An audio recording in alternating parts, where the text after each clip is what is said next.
Line up, you fucking nerds. Who wants a shot at the champ? They bring the heat. Francis Ngannou is the hardest puncher in the history of fighting. They bring the knowledge. If you think this fight is going 5 rounds, you are out of your mind. They bring you the picks. The dog is getting it done in this one. We deliver every single week. We're bringing the heat, ladies and gentlemen. The money line. Don't miss it on the MMA Experts channel each week. The Money Line. We are live on a beautiful Monday. It's UFC 318 fight week. We're going to be breaking down the card. I am AJ, joined as always by my guy, Mike Finch. What's up, buddy? Come on, brother. You know I'm here to celebrate 50,000 subscribers. Shout out to my people in the back putting us over the top. AJ and I are ready for the cheers. You ready?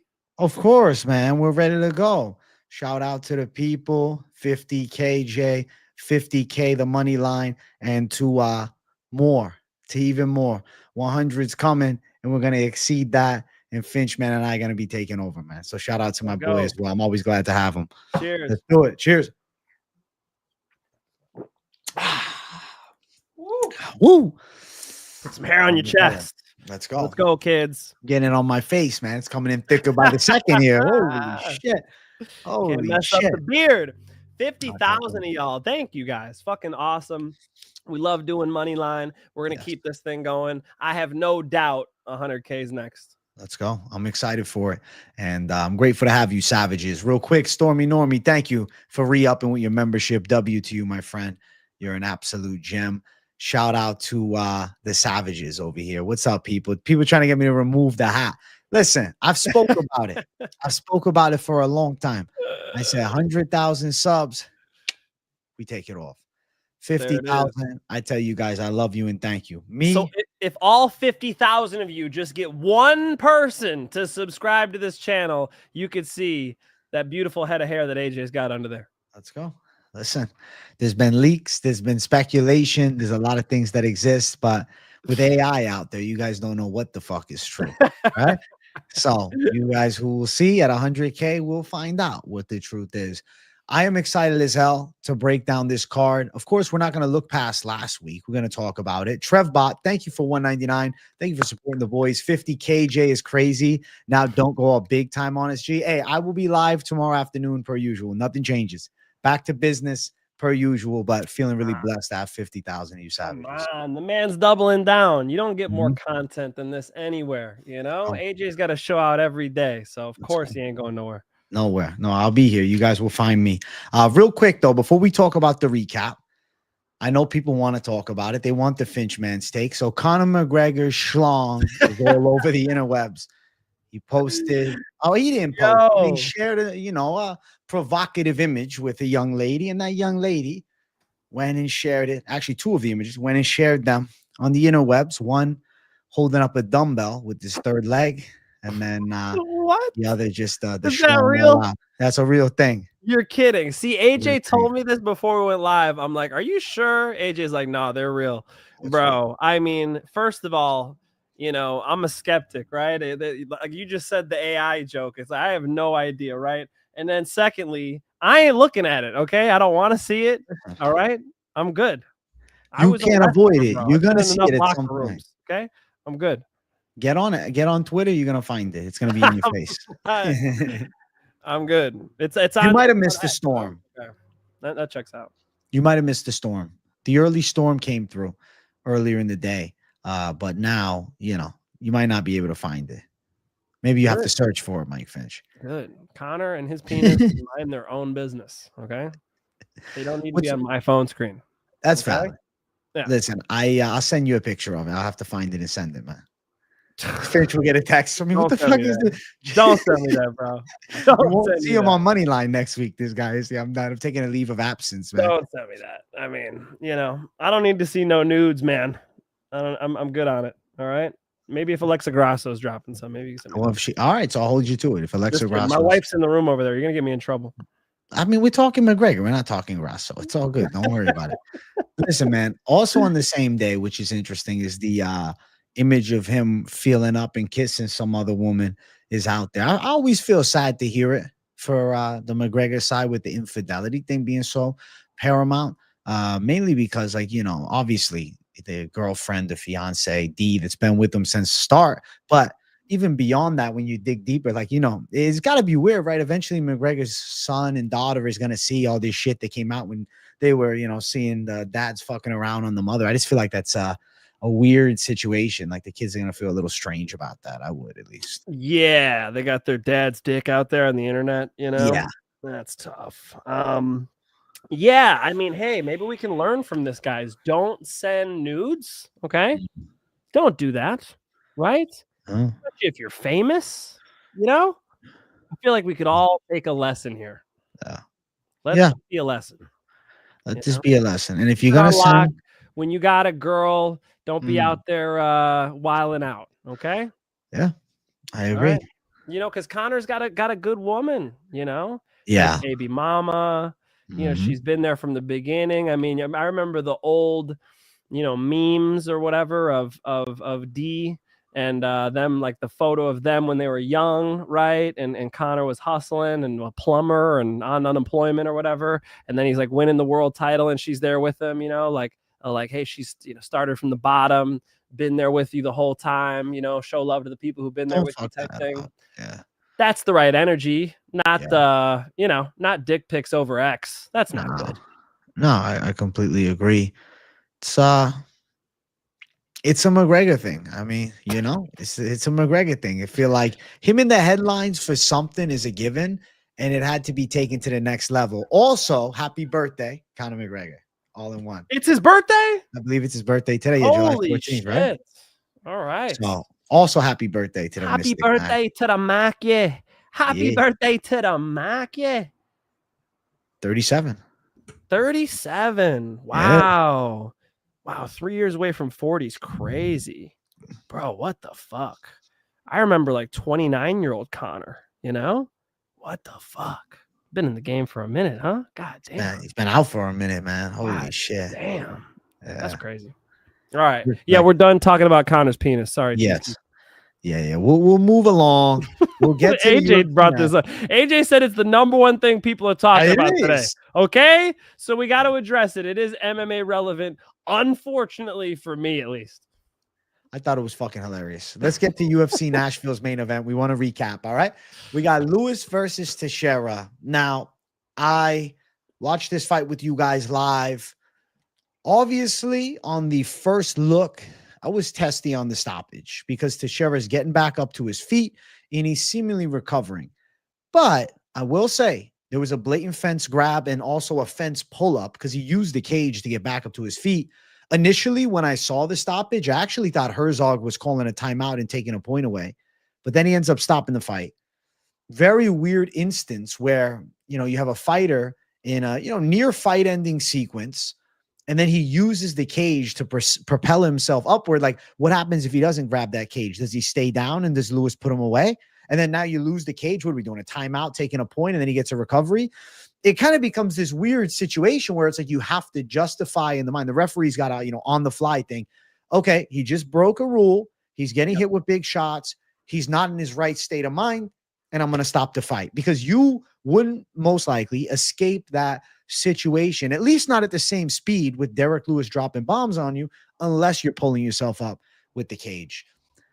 I'd say it looked early. It unfortunately was an ugly stoppage, but you're breaking the fucking rules, man. It's like kind of like fair stoppage. If Teixeira was up on his feet like that and he hadn't grabbed the cage and cheated to get up, then I'm saying that's a terrible stoppage. As far as consciousness, there seems to be Teixeira recovering. If you were allowed to grab the cage and pull yourself up, I wouldn't say stop the fight. But the fact that he broke the rules to get up to his feet as Derek Lewis is hammering him and he's on the ground, I think it leaves me with the thought, what if he didn't pull on that cage? He's probably getting knocked out, or he might be. Enough so that the referee felt the same way, and we got a damn first round TKO. He was rock climbing. It's funny. I understand the people out there who are saying they feel like this was an early stoppage. I get what you mean. I understand where you're coming from. I understand the emotional response. Hey, that was an early stoppage, but the stoppage was correct. And here's why.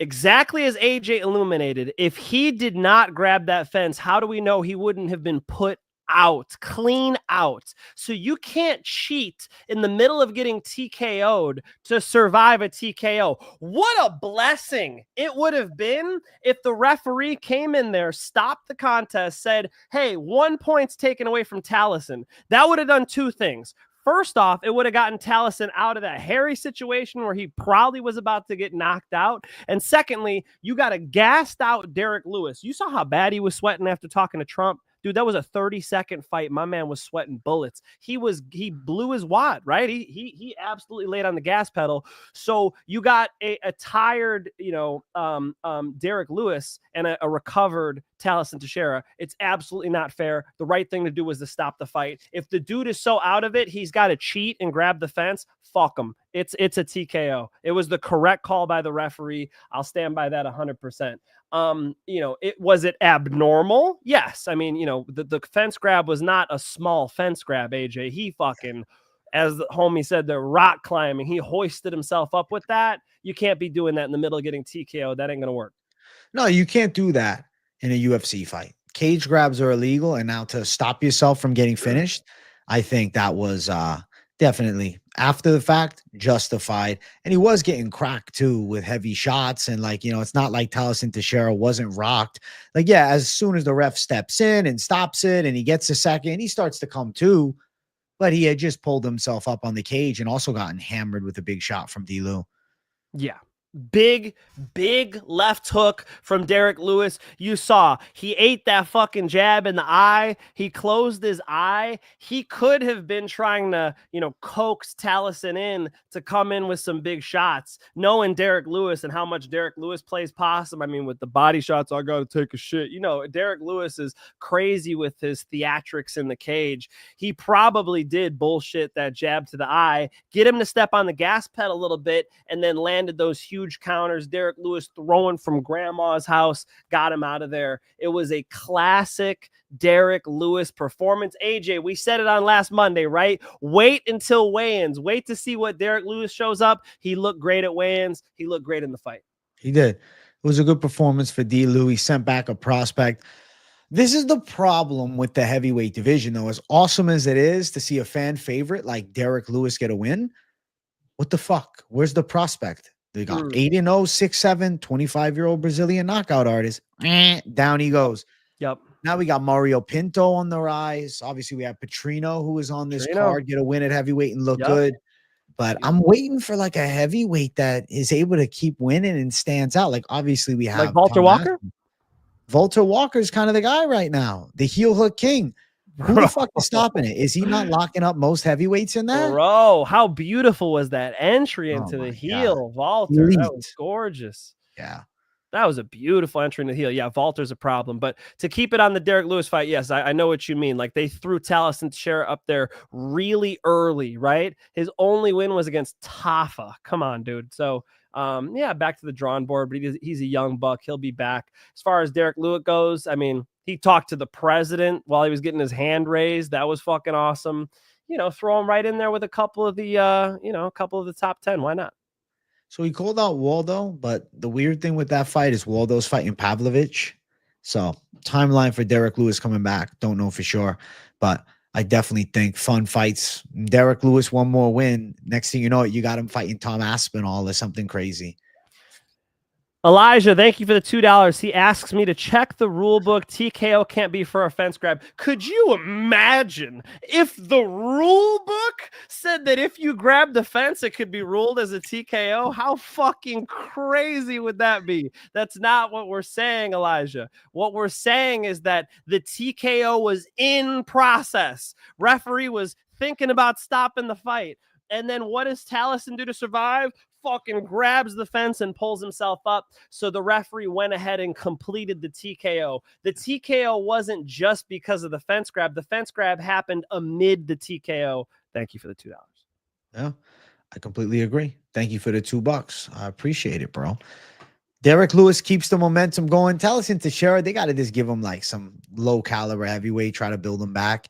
I still think the kid has some promise. It's just D-Lew hammers you in the face, you go down. And normally you go out. You know, it's a Derek Lewis story. Oh, don't get hit by Derek Lewis. That is a big, powerful man. And, Taliesin Teixeira found out he's made a career out of swinging those punches at these big, tall heavyweights, man. He comes up there with these big hooks, and if you're in the way, you're going to get rocked. Derek Lewis, Tom Aspinall would be a fantastic, weird one, right? I mean, obviously, Tommy's too fast, dude. Can you imagine Lewis just landed some bomb, though, dropped them, knocked them out? Tommy's got the fucking straight punches, bro. Tommy's different, But yeah, Derek Lewis and Where's Waldo? Run it. Yeah, of course. There's some good ones. You think Volta Walker catches Derek Lewis in a heel hook if they fall? Or does Lewis knock his ass out? Because that would be cool, too. Oh, I love that. You know why I love that? It's because when you go to heel hook Derek Lewis, you better fucking get it. You better fucking get it, because if he gets a moment to drop one of those nuclear warheads on your fucking head, he's going to squash that melon. That would be a sick fight. I think that's like, fight, bro. We got to run that. I like that a lot. Fuck it, man. It would be cool. So we'll see what happens next for the heavyweights, but definitely big performance for Derek Lewis. Co-main event, Bonfim, the prospect to keep an eye on, really was in testy waters with Wonder Boy and survived with the embracing the smother tactic towards the end, a la, Mario Batista, Jose Aldo. The vibe was the same. I think that Wonder Boy striking still looked pretty good. Defensive grappling actually looked really good. And I feel like it was one of those performances where I'm thinking, shit, well, Wonder Boy's still here. He shouldn't retire. Bonfim easily, if he doesn't engage in more clinch work and get the control, and Wonder Boy had a moment to strike, like he could land. Like Bonfim's attack at the end was very based upon the win the fucking round, not win the fight, not finish the fight, win the fucking round. Any means necessary. Hold on and pepper shots. And like he just held on, peppered a couple, and he gets it over Wonder Boy. Bigger moment in that round was Wonder Boy's high kick, but it wasn't a flush high kick. It was, landed on the guard, but it did look pretty badass. I felt like you could give Bonfim the decision by embracing the smother towards the end. I don't think it was an egregious robbery, though. I don't think so. But I do understand the argument that the striking was competitive in round 3. It wasn't significant advantage either side. Just, Wonder Boy's kick looked sensational. And then Bonfim, kind of smother fucked him against the cage. What do you think? I thought Wonder Boy won the fight, dude. I mean, I've only watched it live. I only watched it once, but I scored rounds 2 and 3 to Wonder Boy. Look, obviously round 1 was Bonfim, and obviously round 2 was Wonder Boy. Wonder Boy sent that head kick up there and rocked his ass. He was doing the chicken dance. He's doing a Macarena out there. In the third round, it was very close. And I mean, that's what it really comes down to. I would have to really rewatch it. But what I saw was Wonder Boy sail a head kick up there that had an effect, whether it was blocked or not. It absolutely had an effect. It was the most serious shot of the round, and I saw Bonfim get control time on the fence and wrestle, but how much are we going to reward the control time versus the damage? Hey, I thought we were rewarding damage nowadays. I'd give it to the 40-year-old Wonder Boy, 41-year-old Wonder Boy. I thought he fucking got it done. By the way, Fight Milk, McGregor training hard by all accounts. Thank you for the 2. Thank you for the 2. Okay. I had Wonder Boy, brother. You? I scored it for Bonfim. As bad as, it's not like I wanted to score for him. Like I said to the chat, I said, based on how we're seeing the scoring and the style of embracing the smother, it does get rewarded as a round win. And I don't think if Wonder Boy would have landed that head kick, not on the guard, I know there was an effect, but if it was a head kick that actually got through, then I think he wins the fight. But because it was technically a blocked head kick, though a big moment, I did score for Bonfim embracing the smother, man. The shin cut was nasty too on Wonder Boy, and he's still throwing the leg. That was badass. Oh, it was deep, bro. It was deep. That was a nasty check, and I like how he kept throwing it. Fuck it. He was hacking up there. How about this? How about when they were against the fence and Bonfim starts back heel kicking the cut? That was nasty. Yeah. This ain't tennis, kids. That is brutal. There's there's a old school rule, if I'm not mistaken, which I could be. It was Tito Ortiz who caused this rule. No placing your fingers in opponents' orifices, right? Yeah. I think it was because Tito was trying to rip open a cut on one of those early UFCs. I could be wrong about this. But that's pretty much what he was doing, right? He's putting his heel in the opponent's orifice, trying to open up that cut. Gross, Bone Fiend. However, fighting, Wonder Boy should take a note, honestly, because he's the type of guy to not do that to somebody. He's so nice. Wonder Boy has maybe infamously said, "Oh, when I throw the front leg side kick, I'm not really trying to hurt him, though." What? You know what I mean? It's like you're in a fist fight for $100,000. Fuck that guy's knee. This is college for your daughter. Like, what are you talking about? You're gonna take it easy on this guy's knee. I like the Khalil Roundtree approach. Whop, right? Get that guy out of there. So it was a nasty move by Bone Fiend, but a legit one. I want one that I'm glad to see because he really wants to win the fight. Eked out the decision against the old Wonder Boy. Yeah, Wonder Boy looked good. Almost looked prime to me, dude. What does that mean? Prime Wonder Boy wins by knockout? I guess, because we're looking at a 41-year-old Wonder Boy. I think give him a fun fight now. Why does Wonder Boy got to be a 4-1 underdog every time? Can we help him out? Can we get him a fight where there's even odds? That's what I'd like to see. Yeah, I mean, it'd be cool to see him fight unranked but not surging 17-1 Brazilian prospects, and you made it look good here with Bone Fiend too. But I think something, I don't know. But the thing is, what are you gonna give him? You're gonna give him Nico Price? He's gonna dominate that fight easily. Like, Wonder Boy's still really skillful. Yeah. Why not? Why can't we get Nico on like a 3-fight skid? Give him Nico Price, bro. Give him. What about like Alex Morono, maybe something like that? Yeah, sure. That's what I'm talking about. They gave him Bone Fiend, bro. Yeah. They gave him Buckley, Shavkat before. Shavkat, dude. Yeah. Come on, man. They're so mad that he pulled out of that one fight on short notice and wanted the show money. Michelle Pereira fight. His opponent missed weight. Yep, because his opponent missed weight. Yeah, Michelle Pereira. That's right. Which, in hindsight, he might have won that fight. He might have fucked up. Won that fight, to be honest. I think he fucked up. Won that fight. Yeah.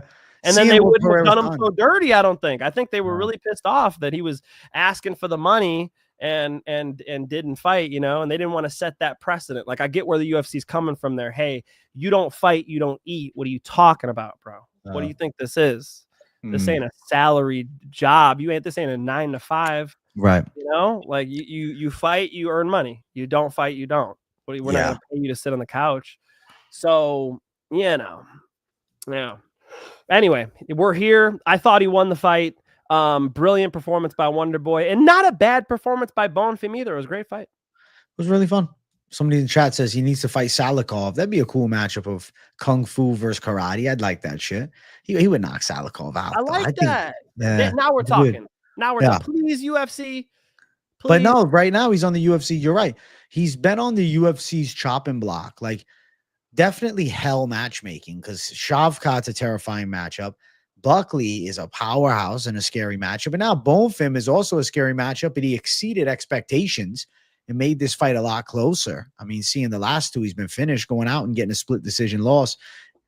It was like a loss. No loss is a good loss, but you know what I mean, right? It's like, okay, shit. Wonder Boy at this age is, arguably in the fight to win. People say both sides, so he's in a 50-50. Yeah. I like Wonder Boy getting, I don't know, somebody coming off a loss or, not some surging prospect, maybe another veteran. Yeah. Come on, UFC. You've punished the guy enough. You're giving him 3 losses down. Like, it's time to give him a little bit of a chill fight. Can we help Wonder Boy out? He's a gem. He'll fight some fucking elite caliber grappler next time. They're like, oh, listen, we'll give you who's an elite caliber grappler you think it's a bad match? 'Cause I'm even thinking, you know what? Like, if he fought Colby, I think he's live to win that fight. Him and Colby should have been the fight. Yeah, I don't want to see him fight an elite caliber grappler. Yeah, there's plenty of them at 170 too. I mean, 170 stacked, bro. 170 is deep. Too much talent. Yeah, I don't know. Chris Curtis? I know he's not a wrestler, but I don't know. He's coming off a win. It's kind of interesting. You got a guy who fights in the red zone versus a guy who's in the green zone. I think Wonder Boy win that fight too. Whoa, Sean Shelby came with it. Right. I promise I thought of it before you, Sean, before you posted it. That's funny. Look at that. Crazy. Yeah, I don't know. But I'm sure AJ will matchmake, Wonder Boy's next fight beautifully. I like the Muslim Salikov idea, something like that. Can we get my boy back? But you know what? He's at that point where they're building resumes off of him, so I get what they're doing. Yeah, agreed.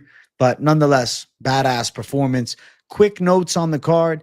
Lock City parlay hits. So the lock for me, all plus money or more. We're on 5 weeks straight of catching big W's with all the plus money tags. We've been killing it with the 2 legs, but the savage underdog locks being mixed in too, like Phil Rowe. I got something cooking as well for this week. We're making it happen. So Lock City parlay. If you tailed, shout out to the people, man. Hey, we made money over on Premium Channel. I gave out Steve Garcia, which was the easiest smooth sailing lock of all time. He just coasted right in there. Yeah. What was the parlay? Chris Curtis and Morgan Charrier, easy money. I missed the parlay there. I think Cheaty fucked it up. But hey, we made money over on Premium Channel. DM at Mike Finch Show on Instagram if you want to get in this week. We're eating, AJ. Let's go. Shout out to the Finch, man. Shout out to the Savage Calls. And shout out to UFC 318. It's time to get into it. UFC 318, fight number 1. We got the ladies going after it. We got Carli, Judice versus Nicole Caliari. Mike Finch, you're handling the ladies to start the card off. I want to hear the Finch. Ladies, listen, man. I did a little tape study. All right. I had to watch him move a little bit. Nicole Caliari has takedowns from double underhooks against the fence. I like the hands high, tight style. She even has some submission ability on the ground. But Carli Judice, she's a striker and she works from range. I think at range, she's a big problem. She noticed Dubin was parrying her punches. So she throws a 1-2 to the chest to get Dubin to parry, and then she fakes and goes head kick and knocked her the fuck out. It was beautiful fight IQ. That's what I like to see. I like to see somebody who could set shit up like that, and I loved how she did it off the 1-2 feint. So let me get the higher IQ with the striking. Give me the rangy girl. Give me Judice knockout. Judice knockout. Shit, man. I guess I'm a freak, though. I think Caliari's in this fight. I think it's going to be close, man. All right. Okay. I feel like, I guess I'm thinking split decision. Caliari on the other side in a tooth and nail. But I will say shot accuracy from long range definitely favors Judice. I'd say the green zone is the money zone for her. She's very, I would say, proficient from distance and pretty decent at managing it. High volume girl. But to be fair, on the other side, Caliari, if she can get on the inside, I really think her boxing in close is a lot better. And I think she could land some big shots. The grappling skills of Caliari, decent. On the opposite side, Judice, unproven on the mat. I might be reaching because she's a jack strong Brazilian girl with power. But I think she can get a close decision. I think Caliari's live. And women's MMA doesn't make sense a lot of the time. And in my brain, I said, fuck it. We'll go with Caliari split. And then after the fact, I'm thinking we are in fucking Louisiana. Like if it's close, Judice's home fucking state, the crowd's going to get loud in the exchanges. So what's the odds? The odds for the fight are minus 300 Judice, plus 250 Caliari. Damn, you're on a plus 250. All right. Okay. Respect, dog. I didn't think the odds should have been this wide. I thought like minus, 150 range for Judice would be more sensible, but 3-1, it's like there's a lot of fucking hype on it. But Caliari just gave Ernesta Carrasqueta a really good fight. And Carrasqueta has the split decision win over Judice, so they've been fighting like a similar level. Definitely interesting. Obviously, Judice fought Gabriela Fernandez, who's really powerful, and she lost a split decision there too. Difference is Fernandez bigger than Caliari, but I'll say on the flip side, Caliari does have some hand speed. I feel like she could land on the inside, but I won't lie to you. Like I have the worry of distance striking from Judice, keeping Caliari off of her and picking her apart from range. And then Caliari forced the chase and kind of just getting caught with counters and whatnot and struggling to cut off the cage. And, Judice firing up a lot of big shots. But we shall find out, man. It's not like the highest confident dog call. To be honest, seeing how the odds have spread was like, oh shit, man, am I fucking on the wrong side of history? But I like that they're in the big cage, AJ. I think that's gonna, lend a little bit more space to, Mm. Judice to move around and keep her out there at range. If she keeps her out there at range, I think she's teeing her up. We'll see if the face-off changes my mind. If we see if the size difference is as legit as the tape says, because sometimes you see them face off and there's a 5-inch height advantage, and it's an inch and a half. Right. So it changes things. Like right now, looking at the reach, I get it. Judice has got the length on her. She's 5'7" to 5'3", 68-inch reach to 62. The thing I like about Caliari is she does have a shitload of fights, though. I mean, not like all of them are elite, but she's beaten 8-2 girls and whatnot, and she's 8-3, a little more experience. And that's not a shitload, but more than double digits. So let's go. Yeah, no, good call. I mean, the odds are a little wide, but no, I think Judice outstriking her makes a lot of sense. Yeah, with heights. I mean, I met Randy Couture. I'm like, this motherfucker's like an inch taller than me. And then I meet Tito. I'm like, this guy's 6'4". What is this? You ever see Randy Couture and Tito Ortiz do a face off? They're both listed as 6'2". Tito's like 3 inches taller. You're like, what the That's so funny. Yeah, don't trust, don't trust what they report. No, on my Tapology, it says I'm 6 foot tall. I am 5'11". They just asked me how tall I was. I was like, 6 foot sounds good, Yeah, so no, 6 foot up there. Good. You could have put 6'2". Right? The fuck? Like the Connor's dick, No, I don't trust the heights, kids. Looking at the odds, though, like I mentioned, -300 Judice, Caliari +250. Now, over 2.5 is -245, but Finchman, you're thinking of knockouts live here. I'm thinking of head kicks live. Yeah. Looking at the knockout prop for the side of Judice, +400 if she does go out and get a KO. Caliari never knocked out, though. I feel like she got a good chin. I mean, no, it's no lock. Come on. And Caliari keeps her hands up well, so maybe it's a decision. All right. Listen, we'll see. It's about to be a fight, man. But it's going to be a good one, man. I like it. I feel like I'm wondering if Caliari closes the gap as well as she did with Karashkeda last time. I feel that's why I picked her, because I feel like she closed the distance on another tall striker. But obviously, Judice young and improving. I see the side of your pick. This is one of those, like, certain underdogs, with me, certain dogs, I'm like, nah, bro, no way. It's this way. I'm like, I get the argument. It's women's MMA. I feel like Caliari has got some oomph in her. I see her as a girl that's going to be on the roster for a bit, as is Judice. I don't know. Something tells me she doesn't start 0-2, man. I'm going against the grain. I'm going Caliari split. Caliari close decision. Woo! Finchman going Judice. And let's bring some thunder with the next fight. We got Bruno Ferreira versus Jackson McVey. Listen, the pick has to be Ferreira to go out and win. As much as, I was excited for McVey and Dumas, and that was an interesting short notice step in. This is a scary fight. Bruno Ferreira throws bombs. And even though he's one of, the shorter guys as far as the middleweights go at 5'10", he rips big shots over the top. And I see him catching that Jackson McVey chin if they spend too much time striking. McVey standing 6'4", very tall, and does have, decent length. Going to be bringing in that, 5-inch reach advantage. But he's not like a wonder boy, though. He's not a green zone maestro. His distance striking is not great. I mean, he throws decent shots from range, but I think Ferreira is going to be able to close that gap. I don't think McVey keeps him away and stays moving on, the bicycle and whatnot. I think Ferreira's getting on the inside and throwing hard. But where this fight interests me is on the mat, because I think Ferreira's judo background could be interesting. Possibility of, like, if he hurts McVey and then jumps on a sub attempt. But I definitely think that the hands of Ferreira are a big factor. I'm going to say Ferreira finishes him. I could see him hurting him with shots on the feet, and then maybe McVey panic wrestles, and then Ferreira locks him up in something. Ferreira does have pretty good grappling skills. He locked up Petrosian last time with the armbar, which was a pretty badass transition. I'm saying he gets through the McVey puzzle. What do you think, Finch? You think this 6-0 kid got a shot?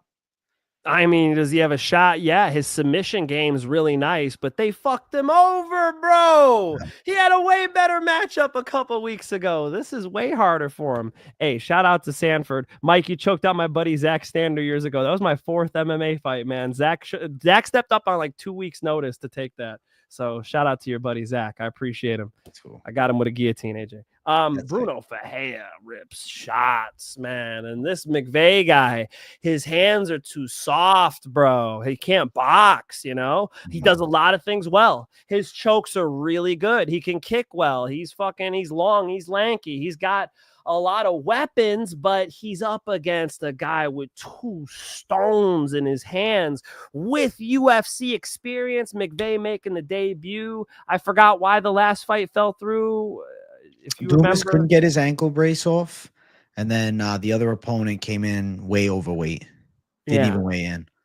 So sucks for McVey, but McVey did weigh in, right? I think I saw him weigh in, if I remember. Cut weight. He did, which looking at it in bad. hindsight, right? He cut weight. How many weeks ago was that? That was June 28th, bro. It's a little over 2 weeks ago. So by the time it's fight day, it's 3 weeks. And he he's did probably not trying to get that show money. Yeah. You know. I hope he got it. Yeah, we gotta go with Ferreira. We gotta go with knockout. Yeah, I think he fucks him up.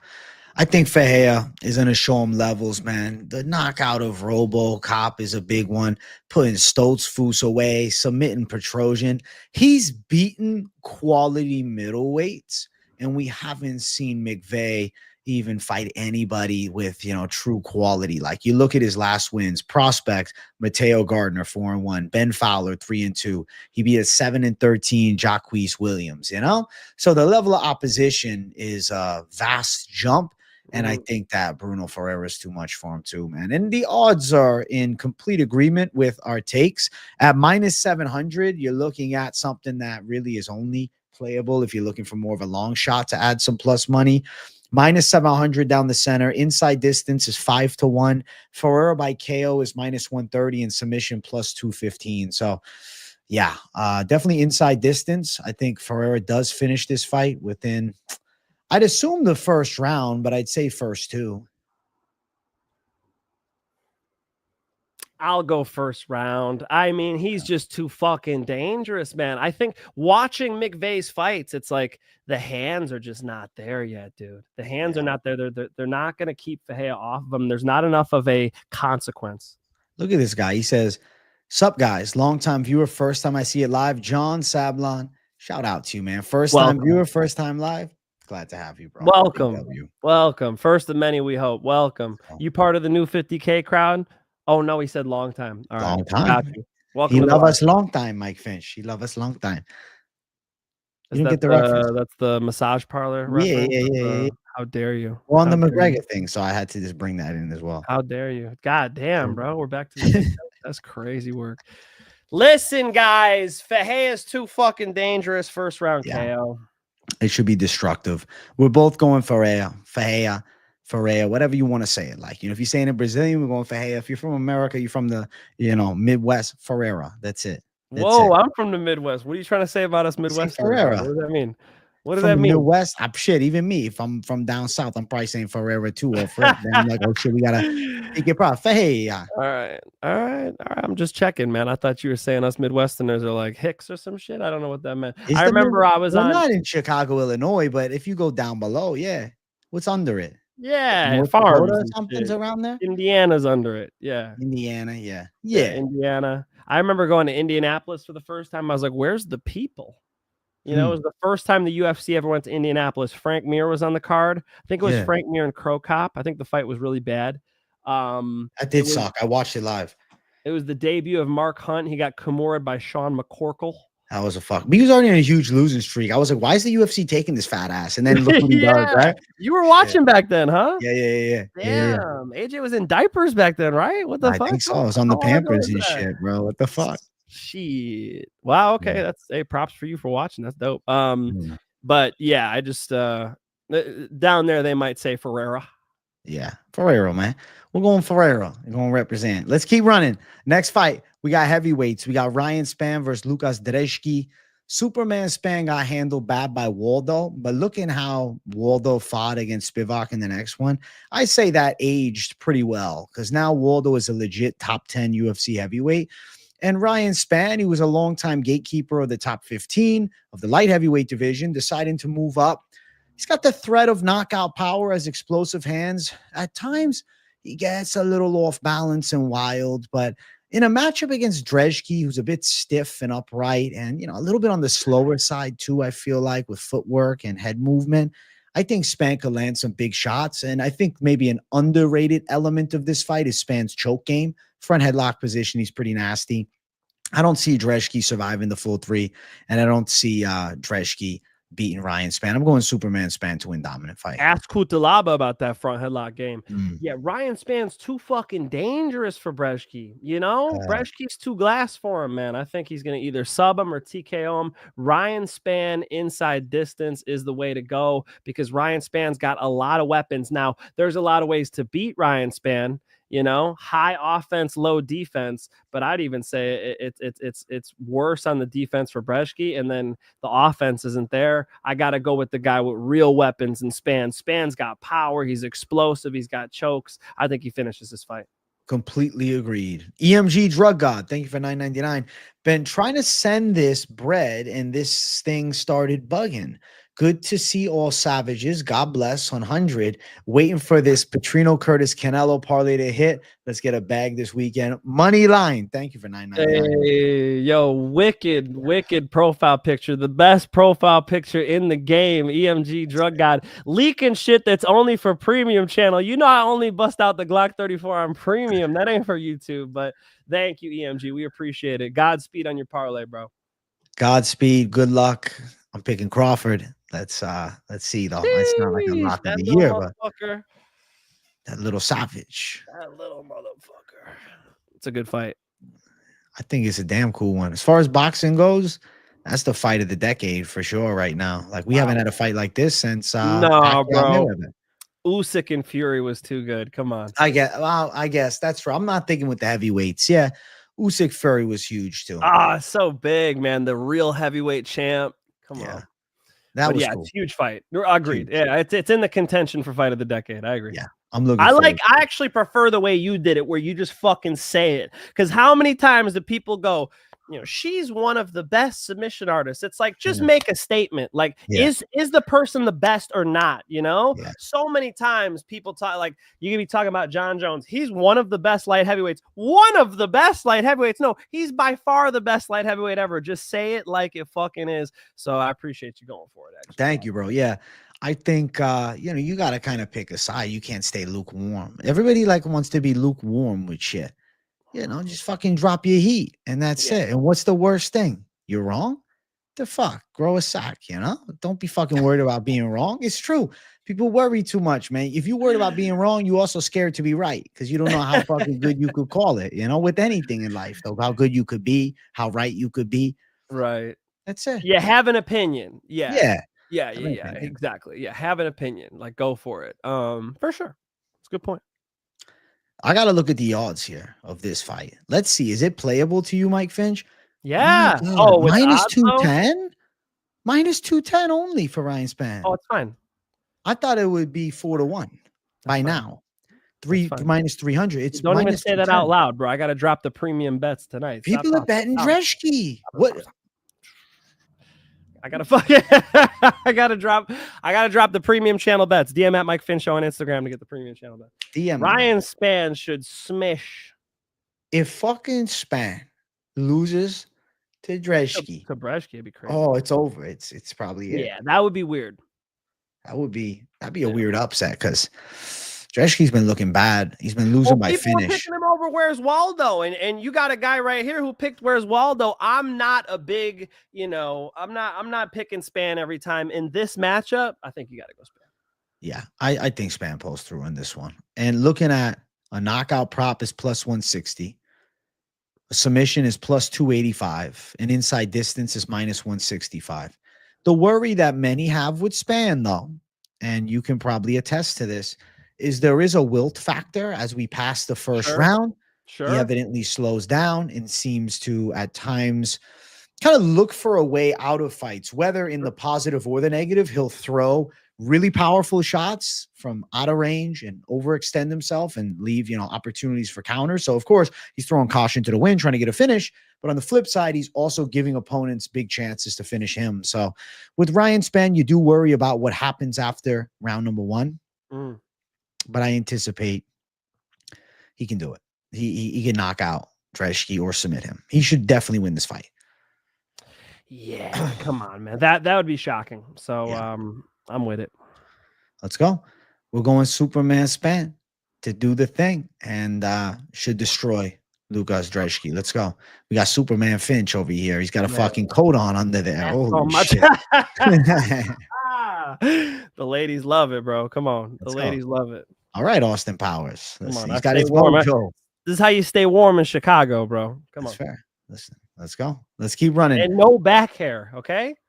All right. Not one. That's good, man. You don't. That's good. That's good, man. You don't want both. You know, at least you I only don't have got that one. Andre Arlovsky shit, you know? Yeah. I don't got that fucking Ben Rothwell shit going on. No. Yeah.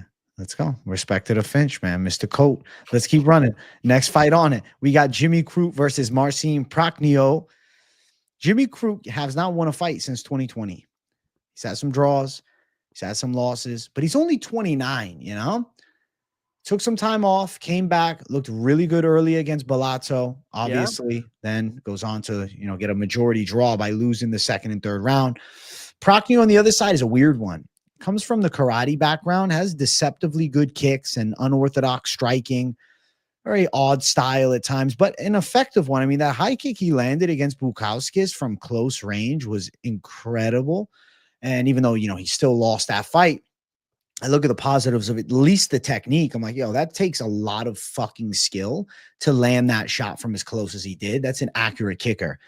Jimmy Crute's good at grappling. Marcin Prachnio has struggled on the mat. We've seen him submitted before. He also isn't the most fundamentalist as far as how his hands move. Yes, his kicking skills are nice, but he's a little sloppy with his punches, bit of an awkward boxing style. I think Jimmy Crute carries more punching power, and I do believe he has a big advantage on the ground. I think Jimmy Crute wins this fight. I think finally he gets a W after, you know, an unfortunate 2020s, and at one point was a real blue chip prospect. Now, you know, searching for a win. I think he gets it here. 2 draws in his last like couple fights. What the fuck is going on with Jimmy Crute? You know, I bet on him against Bellato and my fucking money got returned on the draw. You know, it's like, how do you know? So I'm not the biggest Jimmy Crute fan. However, he's up against Prachnio and looking at the fight, I think he's got an advantage on the ground. I think it'd be really smart to take him down. And on the feet, he should be fine. You know, he kind of boxes his way in pretty well, seems to deal pretty well with kickers. I'm going to go with Jimmy Crute. I think he gets it done. Maybe submission. I think submission. I'm picking submission. Okay. Even though Jimmy Crute has had his fair of unfortunate results, he's 0-3-2 in his last 5. But it's one of those things where it's like there was positives in that Bellato fight, you know? And then he took a layoff after the Menafield rematch and loss. I think he's ready for a Prachnio, and I think submission is very live to hit. He is a -285 favorite, so Crute anticipated to snap it back on track. Submission win for Crute, currently sitting at +200. I feel like that submission of the method of victories to call seems fairly live. We've seen Prachnio submitted twice, but to be fair, also he has been knocked out. It's not like he hasn't been put to bed. And the submission losses are literally his past 2 fights. Bukauskas and Prachnio both caught him with the arm triangles. Seems to be maybe a bit of the weakness for the side of Prachnio. Maybe we're seeing the same thing in this one, but as far as wins by arm triangle, there's one of them back in 2017 for Jimmy Crute. Just something worth mentioning. Yeah, no, I feel like Jimmy Crute hits a takedown when he needs it here. And it's actually nice to hit takedowns on kickers when they hesitate a little bit and the kick doesn't come in full speed. You can catch it and take the kicker down. It's definitely worked out for me. I think Jimmy Crute late submission. I like that. So you think Prachnio and him first round, there is competitive moments? Yeah, of course. Yeah, Prachnio from range could control him a little bit. But, you know, Jimmy Crute, you know, as unreliable as you could frame him to be, he does keep his hands high, chin tucked, and he's not that stupid. I think he doesn't get head kick KO'd or something here. I think he finds a way to get it to the mat. And on the mat, he's been looking better and better. Let's go. We're going Jimmy Crute to get it done. We're going to say locks up a submission too and should beat Marcin Prachnio. Let's keep running. Next fight on the card, we got Adam Fugitt versus Islam Dulatov. So Islam Dulatov is a Contender Series winner. Nice prospect and somebody I'm excited about. I liked his Contender Series fight. Nasty elbow finish. Brennan Antunes, the guy that he fought, wasn't super high caliber. He's 16-6, but like a good journeyman test for him. And he beat him in the way that he should. He peppered him up with punches and then knocked him out cold with a terrifying elbow. That's a highlight reel and a half. Now he fights Adam Fugitt. I'm looking at Fugitt with a split decision in the Quinlan fight. He's been knocked out. He's been dominated. I think he gets outpaced here. Like, I think that Dulatov comes at him fast and puts a pace on him from the jump. And then I think Fugitt will open up. He'll get a little reckless and maybe get in a bit of a panic mode as Dulatov keeps the volume high. And I think we're going to see Dulatov probably knock him out. I do also have to say Dulatov deceptive with the potential submission threats. I do think he has, one of those like front headlock builds, right? Those skinny long arms. And he also has 5 wins by submission too. So it's not like Dulatov is just Mr. KO. 6 wins by KO, 5 submissions. He's a well-versed prospect. And I think a finish against Adam Fugitt's really likely here. I lean towards the KO, but Dulatov's got the submission prowess. Dulatov, long, rangy striker. Apparently he's a model in Chechnya. I didn't know they had shows in Chechnya. They're famous for other things, but fashion, I did not know that. He's a German model. He's rocking the fluffy ass coats they wear. Really? Yeah, I guess so. Dulatov, definitely crispy with the striking. Love his calf kicks that I saw outside of the UFC. The fucking elbow he landed on Dana White's Contender Series. How vicious was that? However, he's got a southpaw in front of him here. So the southpaw takes away the calf kick. And then I like the chin tuck style of Fugitt. I think Fugitt makes it, a little bit more of an MMA fight here. I don't know about the submission ability. I would have to dig deeper, I guess. The fights I saw, he was electing to strike. And, judging by what I've seen, I think the striking is going to be competitive here. And then there's always that X factor when somebody makes their actual UFC debut. And it's not even at the apex. He's on a fucking pay-per-view. It's going to be a really big show. The pressure's going to be on. Fugitt's had his UFC experience. And then I look at the odds, and they're ridiculous. 4-1, 5-1. I'm going Fugitt decision. Wow. Finch, man, Fugitt decision. You're saying this kid's a complete fraud by calling. Not a complete fraud, AJ. How many times? That's it. That's what he's saying. Debut go bust. 50%? Fugitt's gonna bust him. Fugitt's gonna bust him. Dulatov.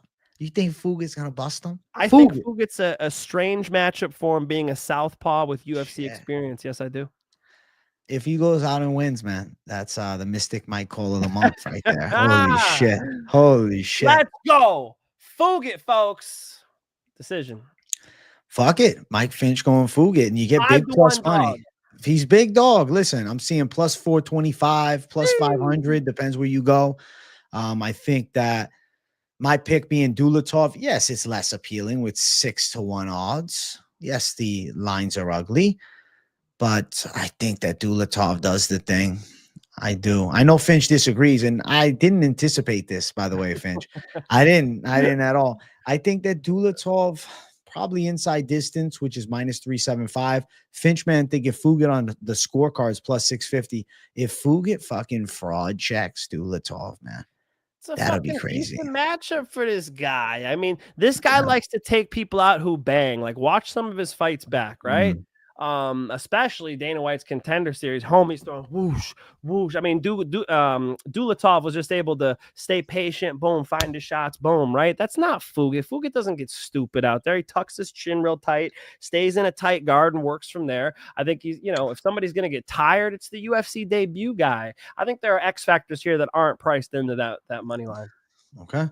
Holy shit. You're going against Chechen blood. You're going against Chechnya. Just because you're from Chechnya, it ain't mean you're gonna do shit. All right, grab me the average guy off the street in Chechnya. I'm gonna whoop that ass, son. But he's Dulatov. They're from Chechnya. Mike Finch, he's from fucking. He's Dulatov. He's got the OV at the end. He's got the OV. That's true, and he's a striker. That's crazy. 11-1. Dude, I feel like Fugitt's getting put to bed. That's possible. This striker is definitely dangerous. He could put people out. Like I said, that elbow was one of the nastiest knockouts I've seen. So I just feel like it's a step up in competition. You know, I mean, I do think it matters that you're on the pay-per-view card in the big cage against a guy with UFC experience. I don't know how many times we have to see this story play out. Listen, I'm excited to see this fight more so now with your side on Fugitt, because I think that brings a different dynamic. I'm like, all right, let's see. I get what the concern is with Dulatov, and I'm not saying it's a completely unfair worry when you have somebody unproven and with a lot of hype and with a terrifying knockout against a guy that really wasn't UFC level. And Fugitt, to be fair, he does have 2 UFC wins. He beat Kinoshita, who was also a hot prospect with knockout power. And then he was able to go out there and win a close one with Josh Quinlan. I just think Dulatov's better than that. I think he'll reach higher heights, and we'll find out. We'll find out on Saturday. I'm excited, man. Let's go. Finch, man, going Fugitt. He's saying, fuck it. I'm going Fugitt. I'm going Dulatov, man. I'll just cover this, bro. I don't need this. I know he doesn't have the beard like the, Chechens in the Dagestan, but brother. Smidge everybody. Smidge them all. Let's get it. Next fight on the card, we got the big middleweights going after it. They're large, man. We got Ateba Gautier, who's about as wide as a fucking door frame, taking on Valentin. I gotta go with Gautier. I like Valentin. You like Valentin? I'm Valentin. Interested to hear that. I'm like, oh, this is AJ's boy here. I know. It's like one of those things, though. What I liked about Gautier is the patience he showed. Like, for a guy that's big and jacked, he seems really calm. And I take those as major green flags for a prospect who's in his early 20s. He's 23 years of age. I'm looking at Valentin, and I know he's got a fun and, unorthodox, kind of chaotic striking style, can rip some nasty elbows, can turn it into a dirty fight. But Gautier's got a big power edge. And Valentin is not going to take his ass to the ground. Valentin is not going to submit him. He would have to catch him with a weird back take and then maybe even drop for a heel hook. But even then, I don't think he's moving the fucking leg of this kid. I think that Gautier is going to knock Valentin unconscious. And like you said, I like Valentin. But just because I'm a fan of you, I like you, I think you're a good dude, doesn't mean I can pick you. Also, we missed the dono, bro. We actually got double donos saying the exact same thing from AJ. Thank you for the $5. I was out camping here in Alice Springs in Western Australia, so couldn't bet on last week's card. At least I hit my $50 bet on Prachnio sub plus kangaroo meat. Let's go. Wait, what? Kangaroo meat? How am I missing this? He's saying he also had kangaroo meat. Got it. Okay, it wasn't a parlay with kangaroo meat. I don't know where that was going. Congrats on Prachnio sub. Wow, did the sub call? Makes sense actually. So very nice. Alice Springs in Western Australia. I would love to go, bro. I've been wanting to go. My wifey just goes, oh no, Australia's got spiders and shit. She's scared. So maybe I'll go solo sometime. Maybe this $5 will help me go. Thank you. Let's go. Thank you. He actually sent 10. He sent a double 5. That's true. 5 for AJ and 5 for me, though. You know what I'm saying? Hey, and like 2 or 3 for you. That's funny as hell. Thank you, brother. Thank you, bro. Nonetheless, Ateba Gautier is a terrifying force. He's Cameroonian, and the kid seems to have a lot of promise, and I think he's going to knock Valentin out. What do you think, Finch? Fuck, man. You got to go with this big, powerful mofo. I mean, Valentin's got good striking. The grappling is a concern, though. I do feel like with Gautier, it would be really helpful to have somebody who could grapple him, get him a little tired, get some blood in those muscles, get him huffing and puffing. I don't think Valentin's the guy for the job. He might put some volume on him. I mean, I think it's going to be a fight, right?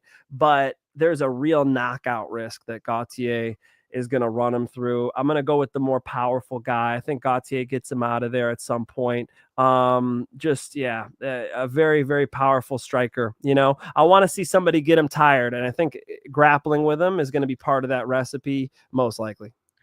What's interesting, too, about Gautier is he has that base of Sambo. Some people don't talk about. He's a Sambo silver medalist.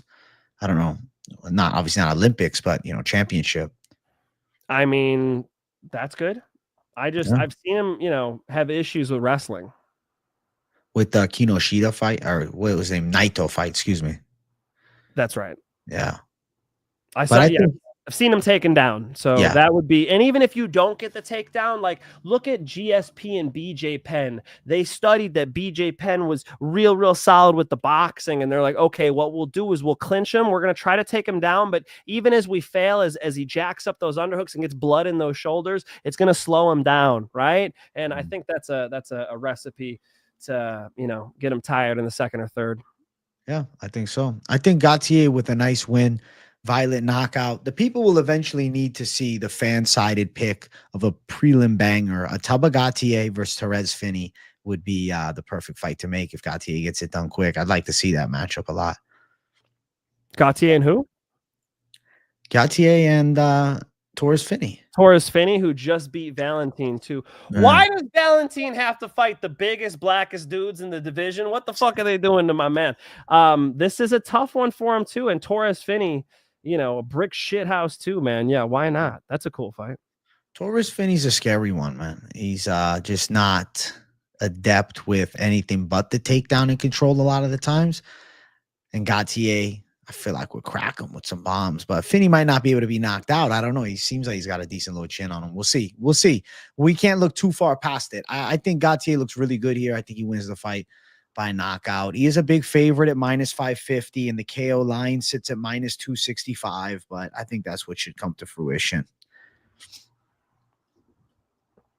KO, because there's going to be a lot of volume thrown at him. Yeah, let's say round one. I do like Valentin, though. I mean, I could imagine this thing being competitive, too. I would love to see Valentin kind of avoid the big shots, use his speed, use his volume. There's a path where this is a competitive fight, but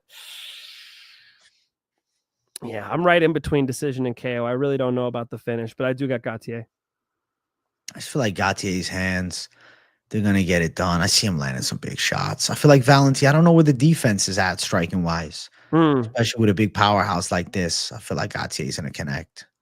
You got to move on this guy. You got to hit and move. Hit and move. That's my buddy's company, by the way. Shout out to Ozzy. Hit and move. Don't stand there and bang with Gautier.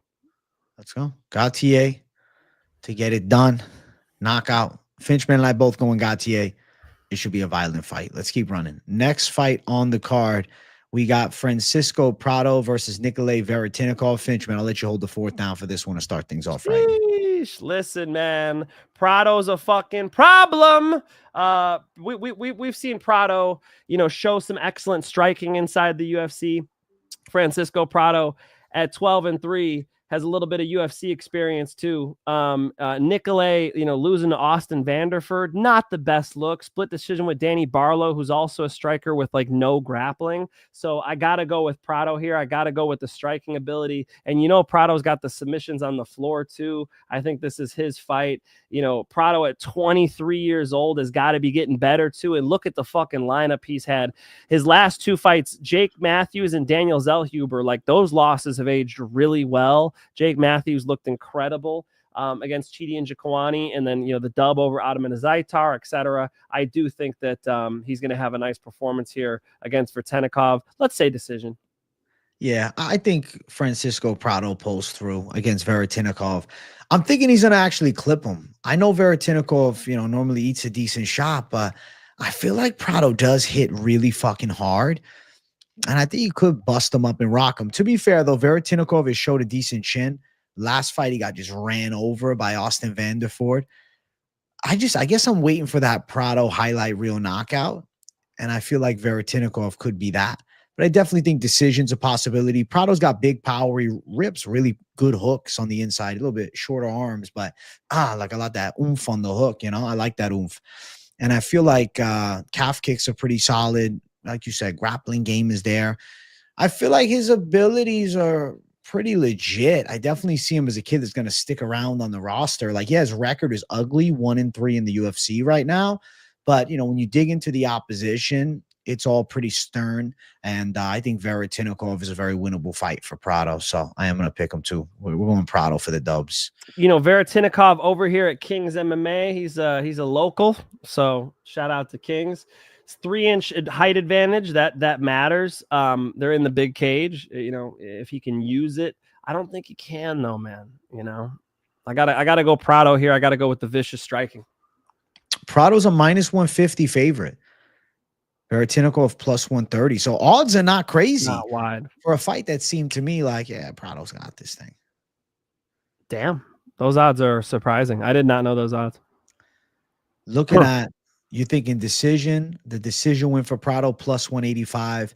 KO at plus 285. You Looking can't at the chase side. a prop with odds like that, you know? No, there's no reason for it. No. Absolutely no reason for it. No. You don't need to do all that. You know, my humble advice would be to go with the higher probability line, which is just the money line. Hey, we got a dono from Jeremy Raphael with $4.99. You know what he said? He said, keep that proved look. I think it means professional look coming on money line. Y'all looking sharp, kinda.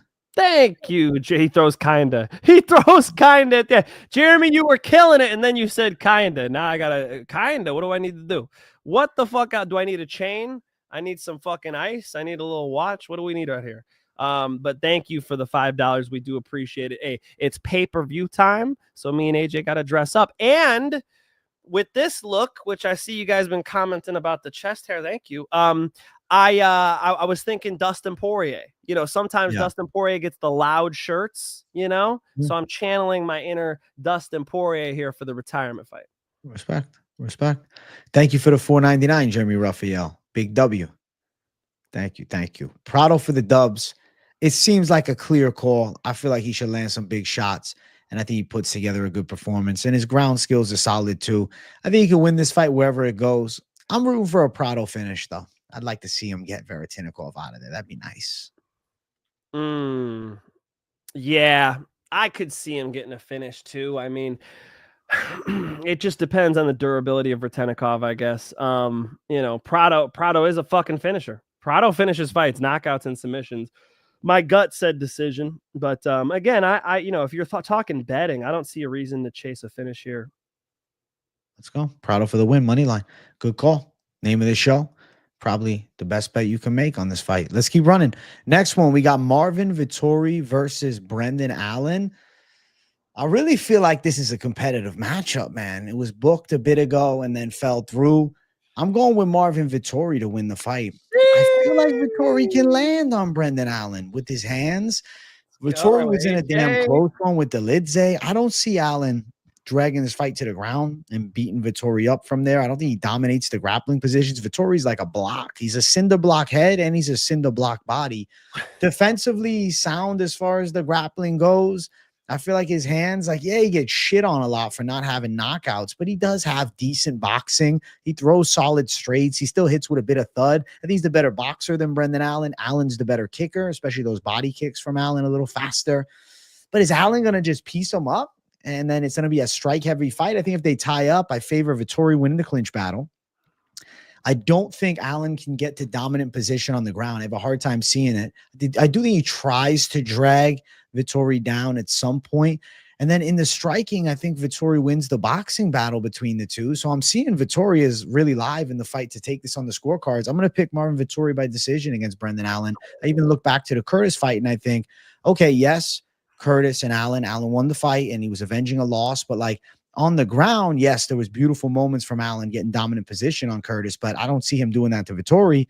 Now I think about Vettori's accuracy with his hands. He's not awful. He gets shit on often, but Vettori can box a bit. He's southpaw too. I'm going Vettori. Man. It's a 50-50, so it makes you think, right? Fight, dude. Yeah. That's a fight, dude. They were originally booked back in April of 2024. So interesting to note that, Marvin Vettori only having one fight in the past 2 years against Roman Dolidze, which was an L. Something else to take into account, man, that's tough. Marvin Vettori, I hope I'm not wrong about this, recently lost his brother, I believe. Project, yeah. His brother has recently died. So, he's in a tough place and, who knows how that affects his performance. Maybe he's just been training like a fucking savage. That's what he said. He's like, it gets my mind off of it. It's good for me to go in and train. Man, Look, Marvin Vettori's got better cardio. We've seen Brendan Allen have trouble in like round 3. You're going to see Marvin Vettori ready to fucking rock in round 3. You know, I used to see Marvin Vettori riding the fucking, you know, the stationary bike, hustling after training. I would go to King's in the morning. He'd be there a session before me. He'd be there for pro practice when I was there. He'd fucking stay after and hit mitts. Then he'd go home. Then he'd come to UFC gym later and hit the bike. Like, the dude is a freak workhorse. He earns that cardio, and that's a weapon, but it's 3 rounds, only 1 fight in the last 2 years, and it was an L to Roman Dolidze. Fuck, man. I like Marvin Vettori a lot. I see a pathway for him. I'm going to give a slight lean to Brendan Allen. You know, abilities with the grappling. His striking is definitely legit. Can Marvin Vettori box and defensively wrestle his way to a decision? Absolutely. I'm absolutely not going to bet on this fight. Minus 205 for Brendan Allen. Plus 175 for Marvin Vettori. Is a fair size underdog. And he's a good dog too. Like that, this fight is very 50-50 to me.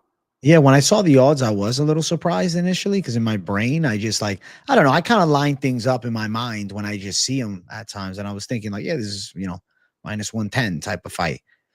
And it's interesting to see Allen in the favorite status like that.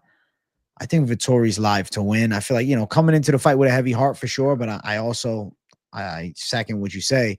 The guy's just fucking dialed into the training. You know, he's probably training more than ever before. He could look better. And I feel like my mentality here is, yes, it was an unfortunate fight where he comes back after a while out, loses the rematch to Roman Dolidze. But on the bright side, he's fighting less than, 4 months later. So at least we have a Vettori that fought not long ago and now staying active. And it's been a while since we've had an active Vettori. But an active Vettori is very good, and I do believe he can win. This is the split decision of the card, I believe. I will go on a limb and say that this is the split decision. Win by split? Do they have a split fight ends in split decision available yet? Well, if Vettori wins the split decision plus 850, Allen split decision plus 700. It's really not that much love for split. Like, that's really not that much love for split. I was hoping for another digit on those. It's because, like, I see the argument for it. Like, it could be testing round 1, close second, Vettori third type of situation. That's exactly what I'm thinking. Yeah. No, I agree, man. I second it. We'll see what happens with the fight. They did get into a little bit of a scrap a while back at that casino. You remember that clip that was floating around with Allen throwing punches at him? Yeah, now that you said that, yeah. Okay. So it is a rematch, technically. But a conclusive fight. All right, shit. Vettori's already up 1 then. Okay. That's right. That's right. No, I didn't remember that. Fun fight, man. I'm rooting for Marvin. I'll say that. Good dude. Really good dude. Vettori for me, man. He's holding the fort down for Italian MMA right now. And I think he can get past Brendan Allen. Let's keep running. Next fight, featured prelim of the night. We got Kyler Phillips versus Vinicius Oliveira. I'm picking Vinicius Oliveira to win. I believe in the prospect. He's sensational, man. Powerful guy. Very much of a pressure-based power striking style. Throws hard shots. Is very pressure forward. A lot of punches, decent volume, but when he throws, it's also to knock you out. Not a peppering volume puncher, but he does throw a relatively high output of strikes. Creative stand-up game for sure. Also an effective ground game. I feel like Vinicius Oliveira has the makings of like a top 10 talent. Kyler Phillips is like relatively slick with kickboxing though, and he's got solid lateral movement, but I think there's a big difference in impact of strikes. Like I favor the power side of Oliveira relatively substantially as far as the striking goes. I think he lands with more fusion on it, like boom boom boom boom, versus Phillips. He can snap some strikes together, but I think he's going to be doing a lot of running, man. And I also think there's not much of a grappling option for Phillips unless like he's rolling for some legs or some shit. And I think that Oliveira would be the guy that ends up on top. If they do engage in grappling, he's more explosive. He's more powerful. And I think he'll get to the target more often and also first for the most part. And I'll say that he beats Kyler Phillips here. I will say decision, but yeah, Oliveira should look pretty good. Yeah, man, you got to go Oliveira in this matchup. I mean, look at the lineup he's had. Bernardo Sopai, that fucking wicked flying knee, which was a comeback flying knee. Ricky Simone, Said Nurmagomedov. This is fantastic. You know, Kyler Phillips is coming off of the Rob Font loss. So I do think that the powerful and, you know, he can jump, he can spin, like he's dynamic with it too. Striking of Oliveira makes a difference here. I think he's going to have Kyler Phillips a little scared in there, maybe a little hesitant, a little gun shy. And then does Kyler Phillips have the grappling option? Shit, he was getting taken down by Rob Font. I feel like Vinicius Oliveira is going to control this fight, probably put him away, dude. Confident one of Vinicius. Yeah, confident Vinicius. He should go out and win, and I feel like he'll look pretty good doing it. As far as the odds, it's actually like not bad. -156 for Vinicius Oliveira, +136 Phillips. I'm going to be confident in Vinicius Oliveira until I can't be. I don't think Kyler Phillips is the guy to give him his first UFC loss. I don't see that. You surprised me with these. Right? You would think that it was going to be what, -250 range? Yeah, fuck yeah, of course. Interesting. All right. Well, I will I will be happily on the side of Oliveira. I think that Oliveira is a real rising star. You know, Oliveira's got all the makings of a potential like title challenger, pay-per-view type fighter. I think Kyler Phillips is a gatekeeper. Yeah. And Phillips, like, he got a ton of hype for that win against Pedro Munoz, but like Pedro Munoz also, we found out, is not it anymore. And he's got like a 65-inch reach, you know? I think that Oliveira should look solid here. I really do. I think it's going to be one of those performances where he looks like the better fighter, the more athletic fighter, and the more powerful fighter. And I think he'll take 3 rounds to zip in this one. I could see like a pretty clear-cut unanimous decision. Hard to say he puts Phillips away because Phillips is sound. I just think he's going to be, you know, forced to run a fair amount of the fight. Yeah, I mean, and we've already seen Vinicius Oliveira go through trials and tribulations. He got tired in the Said Nurmagomedov fight. You know, he's been through the fire a little bit, you know, with the Sopai fight. He was down a round or maybe 2, you know, and had to come through with that. I forget if it was second or third round. He got the flying knee. But, you know, he's had some experiences in the octagon. I think that matters. You know, when you fight a gatekeeper and you're an up and comer, the gatekeeper usually has at least the experience advantage. I don't even know if we could say that here. So Oliveira all day long, very bettable money line. And I'm excited as fuck for this matchup right here. Let's keep running. Let's jump to our main card opener. If you guys are watching and enjoying, make sure you guys smash the like button. Also, if you don't know, 50,000 subscribers was hit earlier today. But hey, that means hit the subscribe button more and let's keep running it up. If you're tuning in for a first time, or maybe you've watched a couple of the shows, but you haven't hit the button yet, subscribe. Join the army. The road to 100,000 has now commenced. And I'm very excited. So shout out to the people. Thank you guys for the support. I really love you savages. So W to everybody watching, W to the whole replay gang too, and W to everybody that hits the damn subscribe and like button on anything on the channel. So shout out to all of you. This matchup here that starts off the main card, Michael Johnson versus Daniel Zellhuber. It's a battle of the old guard versus the prospect on the come up. Michael Johnson's been around for literally ever, and he's 3-1 in his last 4. So you got to throw some respect on 39-year-old Michael Johnson getting some wins together. But I got to go with Zellhuber. Zellhuber actually has a really nice jab, and I feel like his distance striking is pretty choking over here, man. Is that the universe telling me to go this side? The distance striking is pretty sharp of Daniel Zellhuber.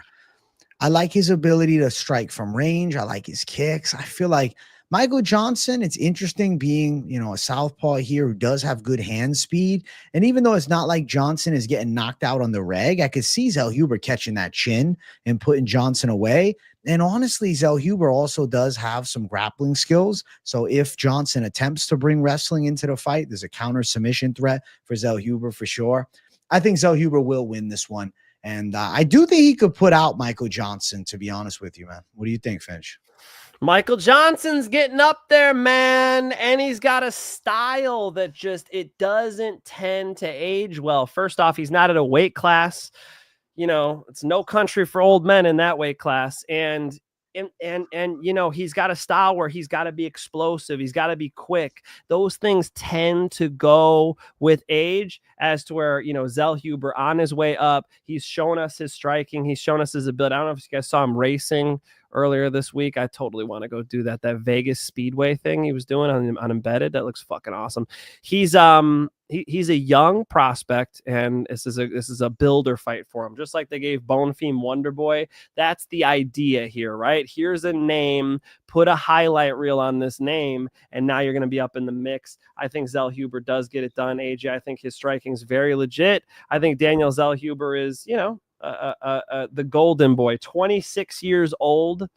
You know, and he's had some real fights. He beat Francisco Prado. The Esteban Ribovics fight went to a split decision. I think the Michael Johnson fight probably goes long, but he runs, you know, he's going to put Michael Johnson through a grind. And I think that a head kick could sail up there. We'll go with decision. Let's trust Michael Johnson's chin a little bit and say Zellhuber decision. Does it from range, does it with speed, does it with timing, and looks like a 26-year-old. On the come up to watch, rolling. I would like that knockout though. He finds the chin. Perfect shot. I like Michael Johnson a lot. I'm an OG Johnson fan. I remember him on Tough 11, him and Bruce Leroy facing off. And then he said that Bruce Leroy wasn't black. Do you remember that? Oh my God. No, I don't. That's a throwback and a half, oh bro. My God. Ultimate Fighter season 11, right? He wasn't black. What is was it? 11 or was it 12? It was one of the early ones. Let me actually 10 check. was the heavyweights, right?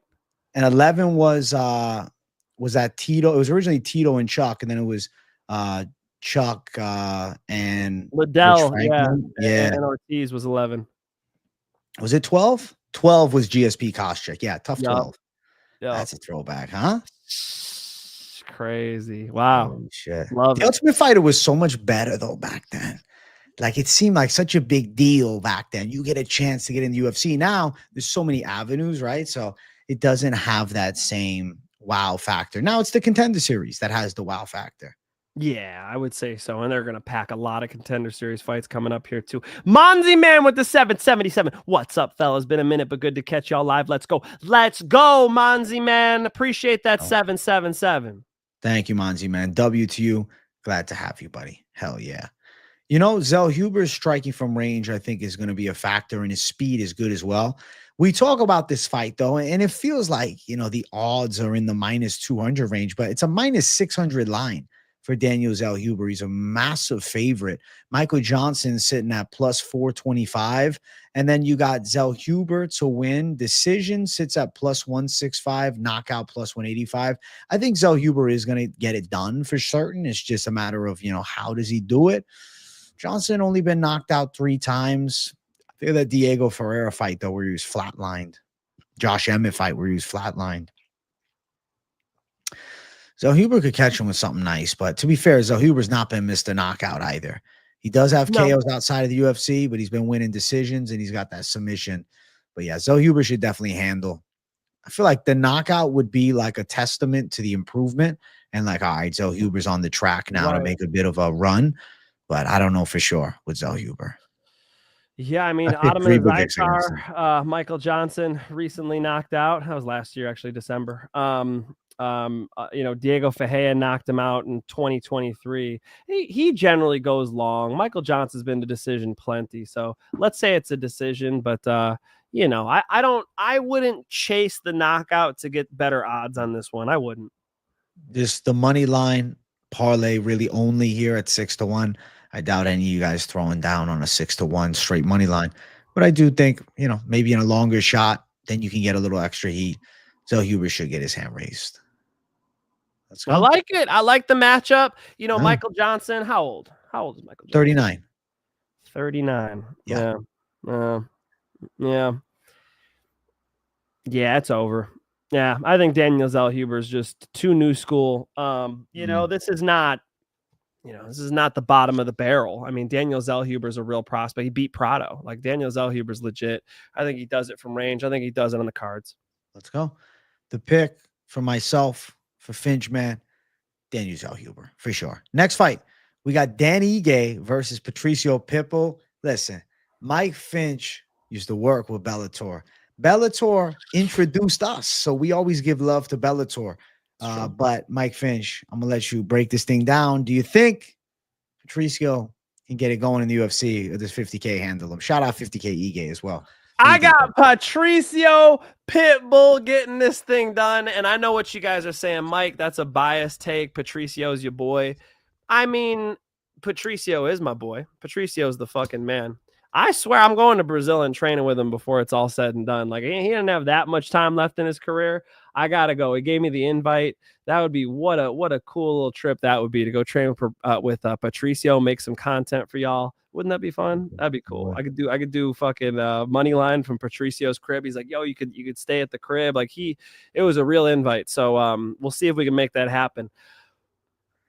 Yeah, it's hard to be unbiased talking about, a guy I'm really rooting for in Patricio, but I'll try to be. I mean, I do think this is a good fight. This is the right fight. I think something that people have been seeing is the UFC doing what the UFC does. When people enter into the UFC from another organization, they give them a fight they think they're going to lose. They've done this over and over and over again. Brock Lesnar comes over and loses to Frank Mir. Pantoja beat that kid from Japan, Asakura. Yeah. That is a long fucking list, okay? Crow Cop comes over and gets knocked out by Gonzaga. That was like the one fight where the guy was actually a favorite coming over, So people have tough UFC debuts. I mean, it's very common. And Patricio's issue against, a top 10 guy in Yair Rodriguez was lack of offense. Like, he wasn't letting shit go. And so did he notice that? Yes. Like, listen to his team, listen to what they're saying, listen to what Henry Cejudo was saying, training. Henry Cejudo flew out, I believe they're in Brazil, flew out to Brazil, definitely is training with him. And you could hear his coaches, Captain Eric Albarracin and all of his coaches saying, yeah, we need Patricio to be Patricio, to be on offense. That's exactly what I want to hear, because that's what you need here. And I don't think it's the same thing that happened to Calvin Kattar. Like, Calvin Kattar's team, even Calvin Kattar said at the fighter meeting, apparently, he's like, yeah, I need to, more output. I need to be on it. But he's out there and he's like gun shy. I think with Patricio, he's fought so many 5-round fights. He came in there and fought like it was a 5-round fight. I think now he understands. I think now he's going to put on a performance, and you'll see Dan Ige going to give him a run for his money. I mean, 50K Ige's legit as fuck. 50K Ige's boxing is real tight. He can grapple. He's a black belt in jiu-jitsu. It's a real test, make no mistake, but Patricio's got a lot more power. Patricio's got more of a submission ability, also a black belt in jiu-jitsu. And, I think puts it on him, puts some big shots on 50K Ige. I would not be surprised to see a Patricio Pitbull knockout. But here's my prediction. I'm thinking today, MMA experts hit 50,000 subscribers. AJ's got to go with 50K Ige. He's got to do it. Go. I got 50K Ige, bro. I've been with you with Pitbull. We've been on him for years, man. Bellator, fucking PFL and more. I think that Dan Ige has been looking pretty good as of late, regardless of some losses. Like, it's always a great fight with Dan Ige. He gave Diego Lopez a really tough fight on, 8 hours notice, not even. He fought against Lerone Murphy. And you know what? He was tough in that fight too. And Lerone's very tactical and athletic. And then I look at the last fight. He fought Sean Woodson, the sniper, big height advantage, good pepper and boxer. And Ige's able to rock him bad and get the TKO in that one. I feel like 50K Ige fighting a Pitbull who's, a little bit on the smaller side as far as these, UFC featherweights go, is going to be able to land some big shots. I'm sure Pitbull has some moments in the fight. That Yair Rodriguez fight really made me open my eyes, Mike Finch. I was like, fuck, bro. Pitbull looks worse than ever. And people might say, oh, well, in his prime, I don't know. In his prime, if he's getting mollywopped like that, it tells me he's slowing down at 38. He's sitting at what? 1-3 in his last 4. And at one point was, a dominant Bellator champion. I think 50K Ige can get a hard fought decision win. I think his hands are going to be a problem. I have a hard time seeing where does Pitbull hurt Ige outside of kicks to the leg. When I look at the hands, I think Ige's faster with punching. I think he's a little more accurate with boxing at this point. I think he gets to the target more effectively. Pitbull's got really good grappling, but I don't think that he's dragging Ige to the ground or locking him in a submission. Prime Patricio Pitbull, it hits different, man. Yeah. When he was in his prime, it was like, holy shit. Yeah. Pitbull was sensational. So I know That a lot quick of you guys twitch. don't have an appreciation for him. And I'm picking against him here. I still am a Pitbull fan. I mean, he's the Bellator GOAT in a lot of people's eyes, mine included. I just think of it like a little too late to the UFC. I don't know where he's at physically. He's taking some L's. Yeah, year fight was a bad loss, and it wasn't that long ago. And I'm looking at Ige riding high, winning on that card. He's got momentum in his favor. You know what I think really screwed Pitbull over, Mike Finch? Go on. That cut to 135. Yeah. He tried to pull a Jose Aldo. Yeah. And he tried to get down to 135 pounds, and he lost Yeah. muscle to do it. And he did. He definitely lost muscle. And when you get past a certain age, man, it's like the That's muscle tough on doesn't your come body. back as easy, right? I think that it fucked him up a bit. He's not the same. And I think that Dan Ige is going to win a decision, bro. I'm going with Ige to pull through. 50K AJ, 50K Ige. We'll meet in the middle. And we're going against definitely a guy that I really enjoy. I think Pitbull's, he's a legend of the game, but he's never going to have the appreciation because let's say he goes out and he does lose, right? People always remember, bro, he got killed in the UFC, but just one of those stories of 4 years too late to the UFC. If he was 34, it could have been a different conversation. I hear you, man. I hear you. AJ said too little, too late. I hear you, bro. No, it's just too little, too late. They say you like Danny Gay. You don't like Pitbull. You just like 50K. Hey, shout out to Big Sexy here. Joined the stream late, but he wanted to share. He's got Spann, Oliveira, Ige, Allen, and Vettori going over 2.5 rounds at plus 390. Crazy, crazy parlay. Also love the streams and content. AJ is the GOAT. Thank you, brother. Hey, while I'm sitting here, bro, Jesus Christ, Big Sexy. No, AJ is the GOAT. Awesome. Thank you, brother. Yeah, man. Oh, another one. Not the Joe guy. Anybody but Joe. Congrats on 50K. Thank you, bro. Thank you, man. Fuck yeah, guys. Yeah, man. I mean, is 50K in his prime? I guess. He's younger though, and he's been looking good. I guess age-wise, 50K right now, 33. Damn, why does he look 43, bro? What the fuck? That's crazy. 33 is crazy. That's funny. Whoa, 33, huh? Diego Lopez, Lerone Murphy, high-level losses. Beat Andre Feely, beat Sean Woodson. Bro, he's been fighting at a decent level in the division, right? For a long time. I mean, Bryce Mitchell, Nate Landwehr, like, damn, it's 2023. I got to go back to for a Damon Jackson. Before that, Movsar Evelev, Josh Emmett, Chan Sung, like, god damn, bro. Dan Ige has been fighting the who's who for, the better part of this decade. So that matters. But I do think that the lack of like reach advantage is a great thing for Pitbull style. So Pitbull can use his feet to create, Pitbull's always on the balls of his feet. He's just patient. Like sometimes he's just so fucking patient that 5 minutes goes by. I think with Dan Ige's style, him working his way in there with the jab, I think those counters do happen. AJ makes a very solid point with the fucking weight cut, dude. That's a great point because he was drastically shredding down to that 135-pound, weight class, bantamweight weight class, and that does a number on you for sure, especially when you get 38. So this will be the real tell. Does Patricio Pitbull still have it or not? I hope he does. I hope he comes through with it. And I'll tell y'all already, I threw a little bet on my boy. All right, I threw a little bet on my boy. I'm putting my money where my mouth is, motherfuckers. Let's go, Patricio. Come on. Danger, thank you for $10, my friend. He says 50K AJ. Congrats, my brother, and thank you, and Mike, for the hard work you put in day to day. Won me $500 from 25 with Morgan, Cater over 2.5, Bonefin by points or sub, and D-Lou by knockout. Big love. Big love to you, bro. Thank you for the congratulations and the 10, buddy. Hell yeah. Awesome, Danger. That was a dangerous fucking play you hit, bro. Congratulations. It's a dangerous man. Let's read the odds off here. Minus 200 for Danny Ige. Plus 170 for Pitbull. Looking at over 2.5, minus 275. I do favor the side of them going long. it'd be something if Ige chinned Pitbull, or if Pitbull somehow turned it around and finished Ige. But that's more likely. Come on, who's I don't more see- likely to chin who? I don't think I would say Ige to Pitbull, but I don't think that happens because, bro, Dan Ige's never been finished as a professional, bro. He's never been finished. Pitbull, Pitbull's got power. He had power for sure, but bro, we gotta be real. AJ said it's over. Wow. AJ wrote the obituary. AJ wrote the obituary for Patricio. We'll see what's up on Saturday, bro. I see you hating on my boy, bro. I see you hating on my boy. All right. And yes, AJ, he didn't do shit to Yair Rodriguez. I understand. And I picked him too. I was with you, bro. But I said, fuck, I think I got to jump ship because he got fucking it ain't 2019. I hear you. 2019, we're having a whole different conversation. I'm picking him.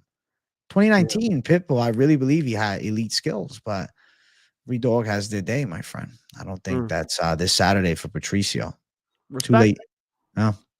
We're going to Ige, Finchman, going for Pitbull. We shall find out in the battle of these two. 50K Ige also. We got to get his attention, bro. We got to get him on the show. 50K Ige interview with 50K AJ. We had Patricio on. Where the fuck Ige at? Where the fuck Ige at? Patricio came on the show. We'll see. I sent him a DM chat. We'll see what happens. All right. Let's keep running. Next fight on the card. We got the featured fight of the night. We got Kevin Holland versus Daniel Rodriguez. Listen, Finch, I think D-Rod is no. I'm going with the side of Kevin Holland to win this fight. I picked D-Rod last time, and a lot of people were against him, and I have faith, and he pulled through in impressive fashion. But I think Kevin Holland can do the thing here. He's coming off of two good performances, showed grappling defense against Gunnar Nelson, which it's good at 170, and he also was able to land big shots on Luque, and they get the Darce choke. I think Holland's going to have a big strike speed advantage, the range advantage. He's more prime than D-Rod. I actually think he can win this fight by submission. I can see him landing a Darce choke in this one. He might thud up D-Rod with some big shots, but I could end up seeing them tied up, and then we see Kevin Holland locking in another Darce choke. I'm going with Kevin Holland to get a win by finish for sure. I do think he's going to be able to run through D-Rod. I think this is a complete and utter mismatch. I was surprised that D-Rod got this fight. He's a dog. He's tough, but win against Ponzi, and then we give him a surging Kevin Holland. The UFC is back in the Kevin Holland business. That's right what I thought. I said, oh, shit. The UFC is looking to put Holland on a win streak so they could really sell his entrance back to the damn welterweight rankings. They're Team Holland all the way. He's a fan favorite. He always will be. And I think, he's about to beat some ass here. He's going to take out D-Rod, man. D-Rod's a tricky southpaw. He can rip punches. He's got some power, but this is a style that Kevin Holland deals with well. I think it's Holland all day. I saw Dan Ige about a month ago at a show when I went to go watch David Rivera fight. And when I look back at him, he knows me. I mean, he knows me from UFC Jim Rosemead and whatnot, and always very nice. And he was a little standoffish, and I was trying to think. I was like, did he see me pick against him? I think he might have seen me pick against him. That was the vibe I got, right? And then I told AJ, I just saw him on, I think it was Thursday or Friday.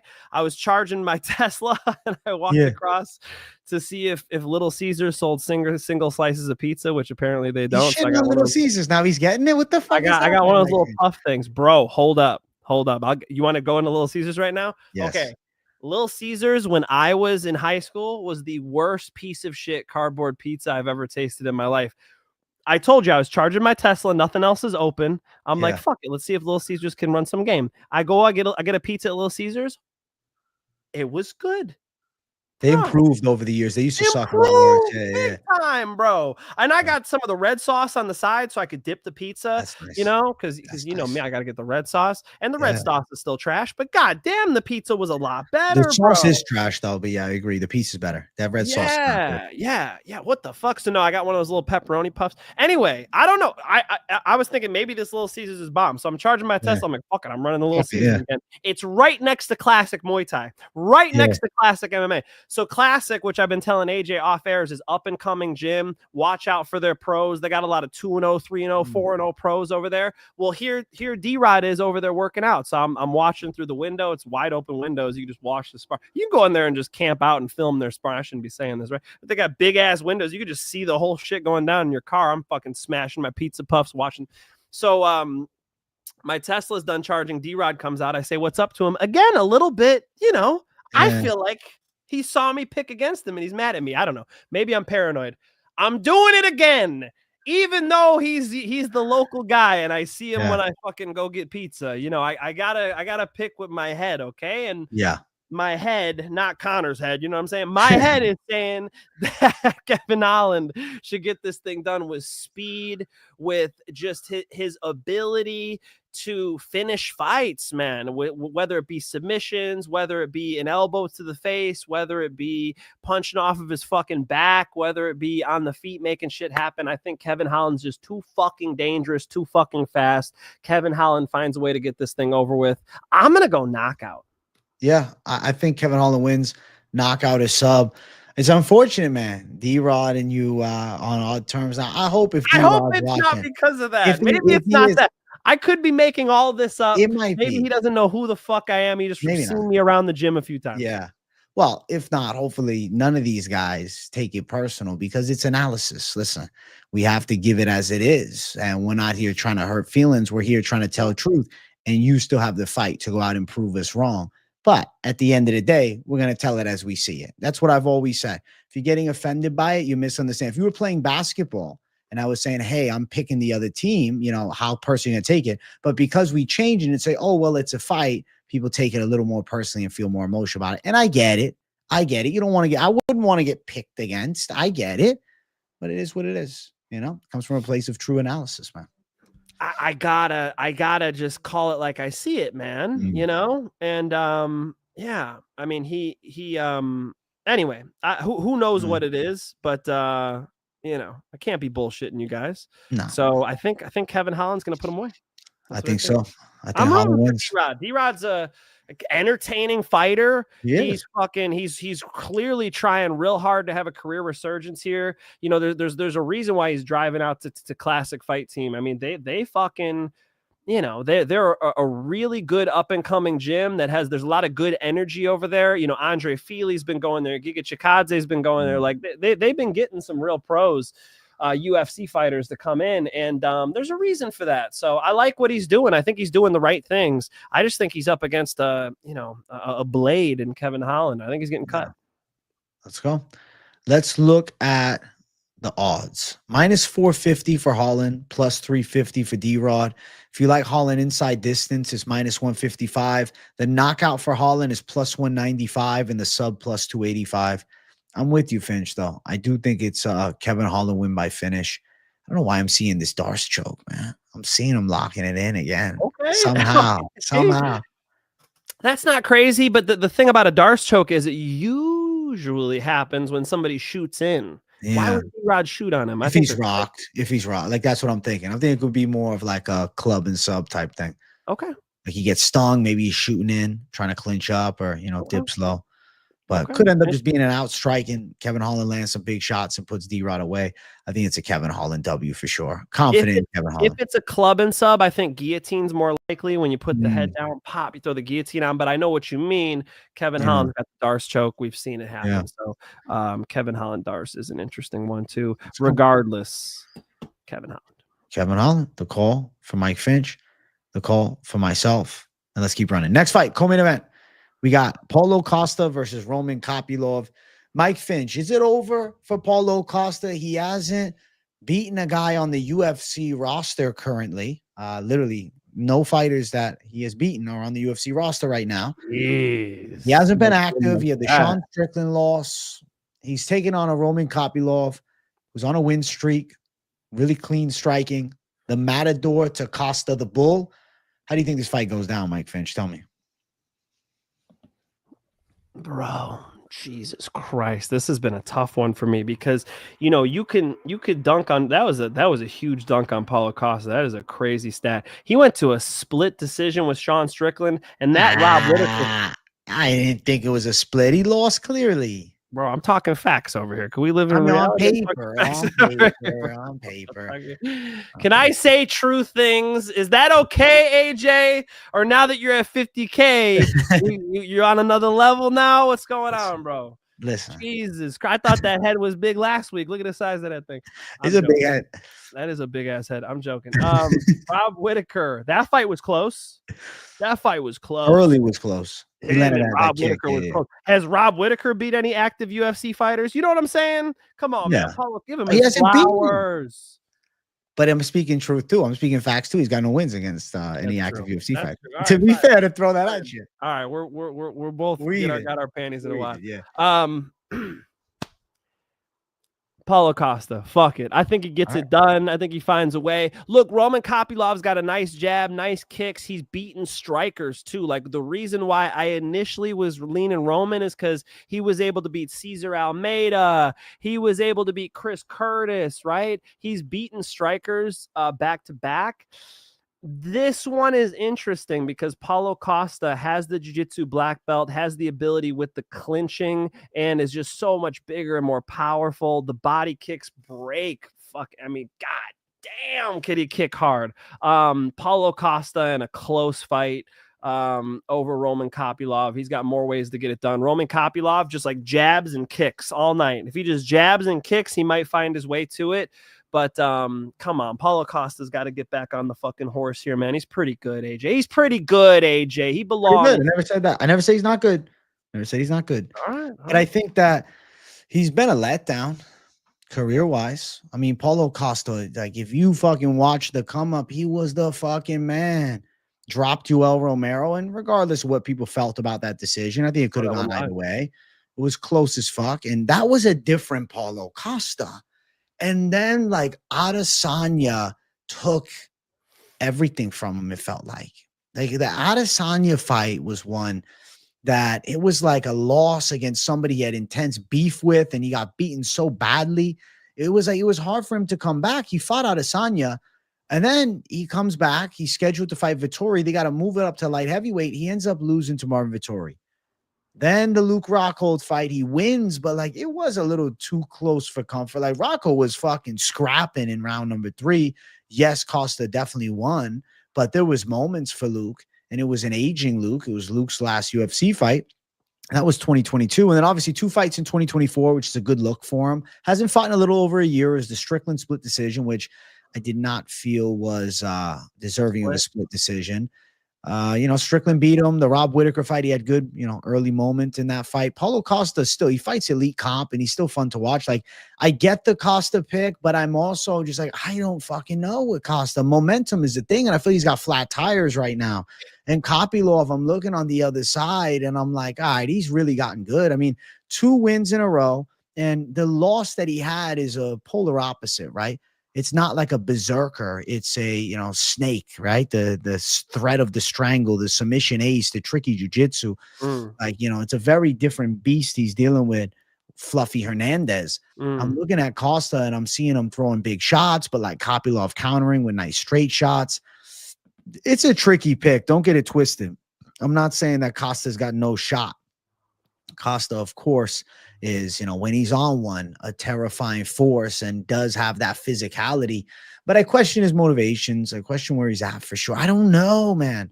I just have so many red flags around Paulo, the 1 win since the Adesanya loss. Like, it's just, he's not a consistent competitor, right? He's taking big fights every so often. And, you're lucky when you see him, and we're always happy to watch.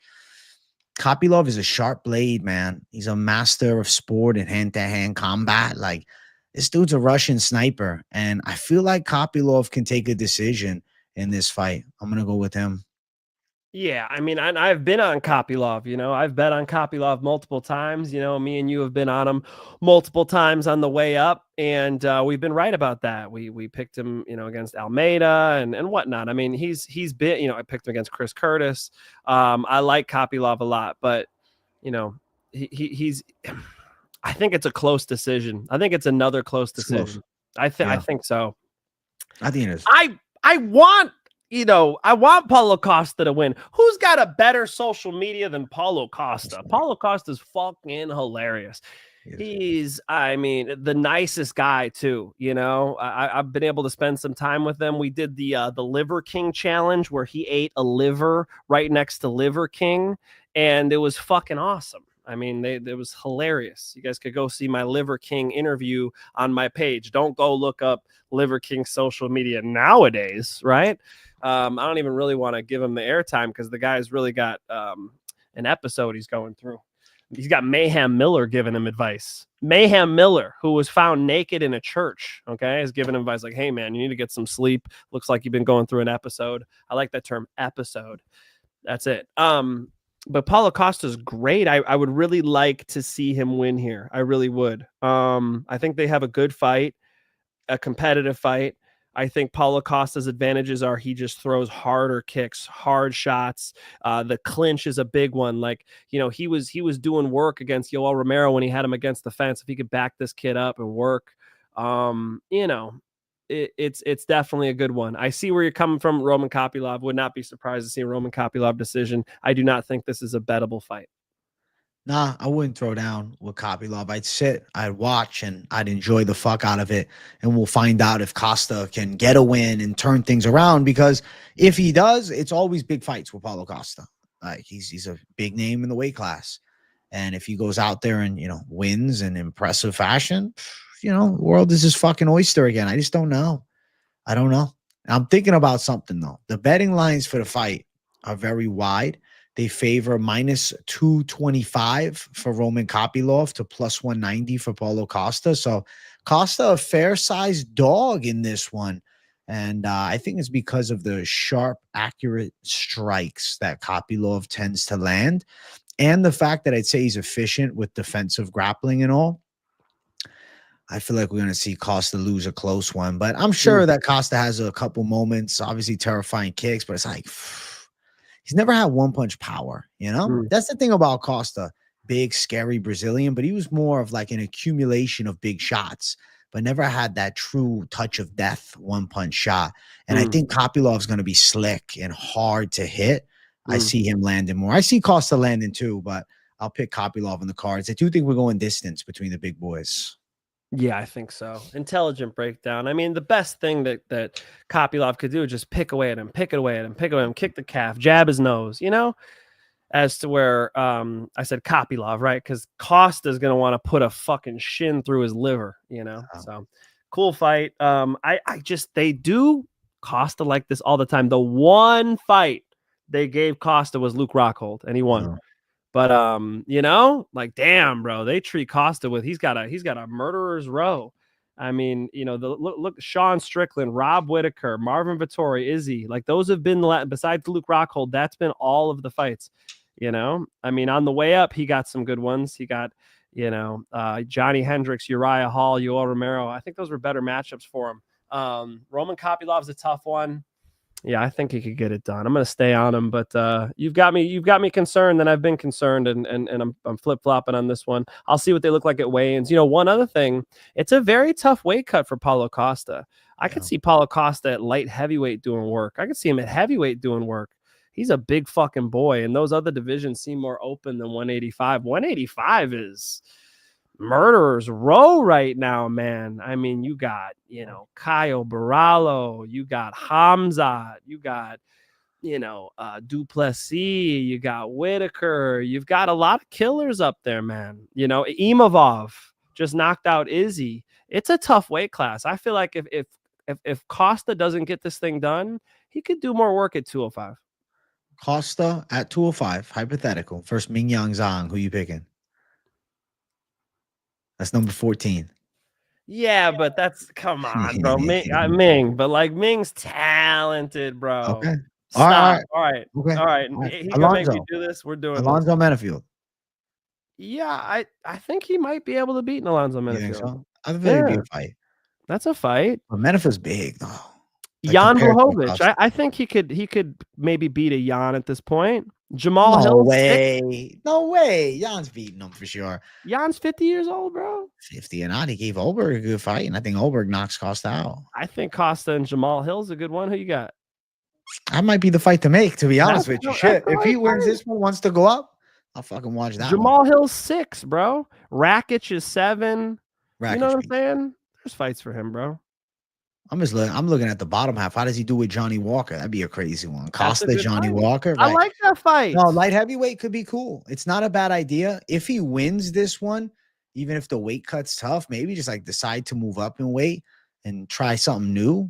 I don't know. I feel like Costa's career like flatline. It was a surge to the top, and it was like this fucking Brazilian monster. And then it was like, okay, he loses to Adesanya badly. All right, the Vettori situation and the loss.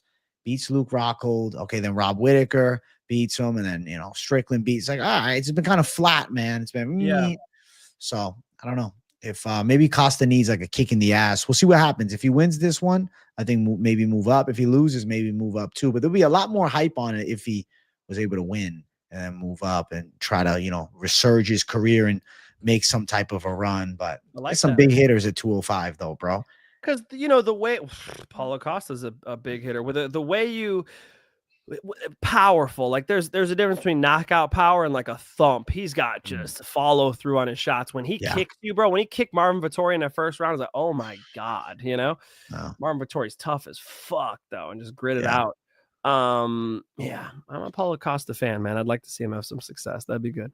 It'll be good. Let's see. We'll find out Saturday. Fun co-main event. What's crazy is this was supposed to be on 317, and now it's the co-main event of 318. It kind of worked better for 318 to have a good co-main event like this. If not, like, will we be doing Ige and Pitbull as the co-main event here? What will we doing? I guess it might have been Allen versus Vettori. This worked out better. True. Yeah, they needed this. So, and hopefully it's a fucking great fight. Big spotlight for Kopylov too. He's a great fighter, But as far as entertainment goes, I mean, Paulo Costa's fucking hilarious. Do rankings matter? Because there's higher ranked middleweights on the prelims. It's about star power. I am so, and I predate the rankings. I'm a dinosaur. I remember when they added the rankings. Same. So the UFC gave Khalil Roundtree a title shot. What was he, number 9? What was he? He was 7. He was 7. They don't give a fuck about no rankings. 10 was Urseg though, and he fought. You know what the rankings are? Something to talk about. Something to talk about. They give ESPN something to talk about. Oh, now he's moving up to 4. I'm 4. I only want to fight 3. Brother, nobody gives a fuck. Knock somebody out with a wheel kick and go viral, and you're going to get a fucking title shot, okay? You fools. Nobody cares about the rankings, man, especially the UFC matchmakers, and that's what really matters. Let's go. Costa, Kopylov, fun fight. I'm going to go Kopylov. But I'm like sad to go. I'm feeling like tears, I was like, hopefully Costa can post some crazy shit. Maybe I prefer to be wrong. And Mitch man going Costa. Let's get to the main event. If you guys are watching and enjoying, hit the damn likes. If you're new, subscribe. We got Max Holloway versus Dustin Poirier 3. It's the retirement fight of Dustin Poirier. And Max Holloway made his UFC debut against Dustin Poirier. So it's kind of crazy to see. The great careers they both went on to have.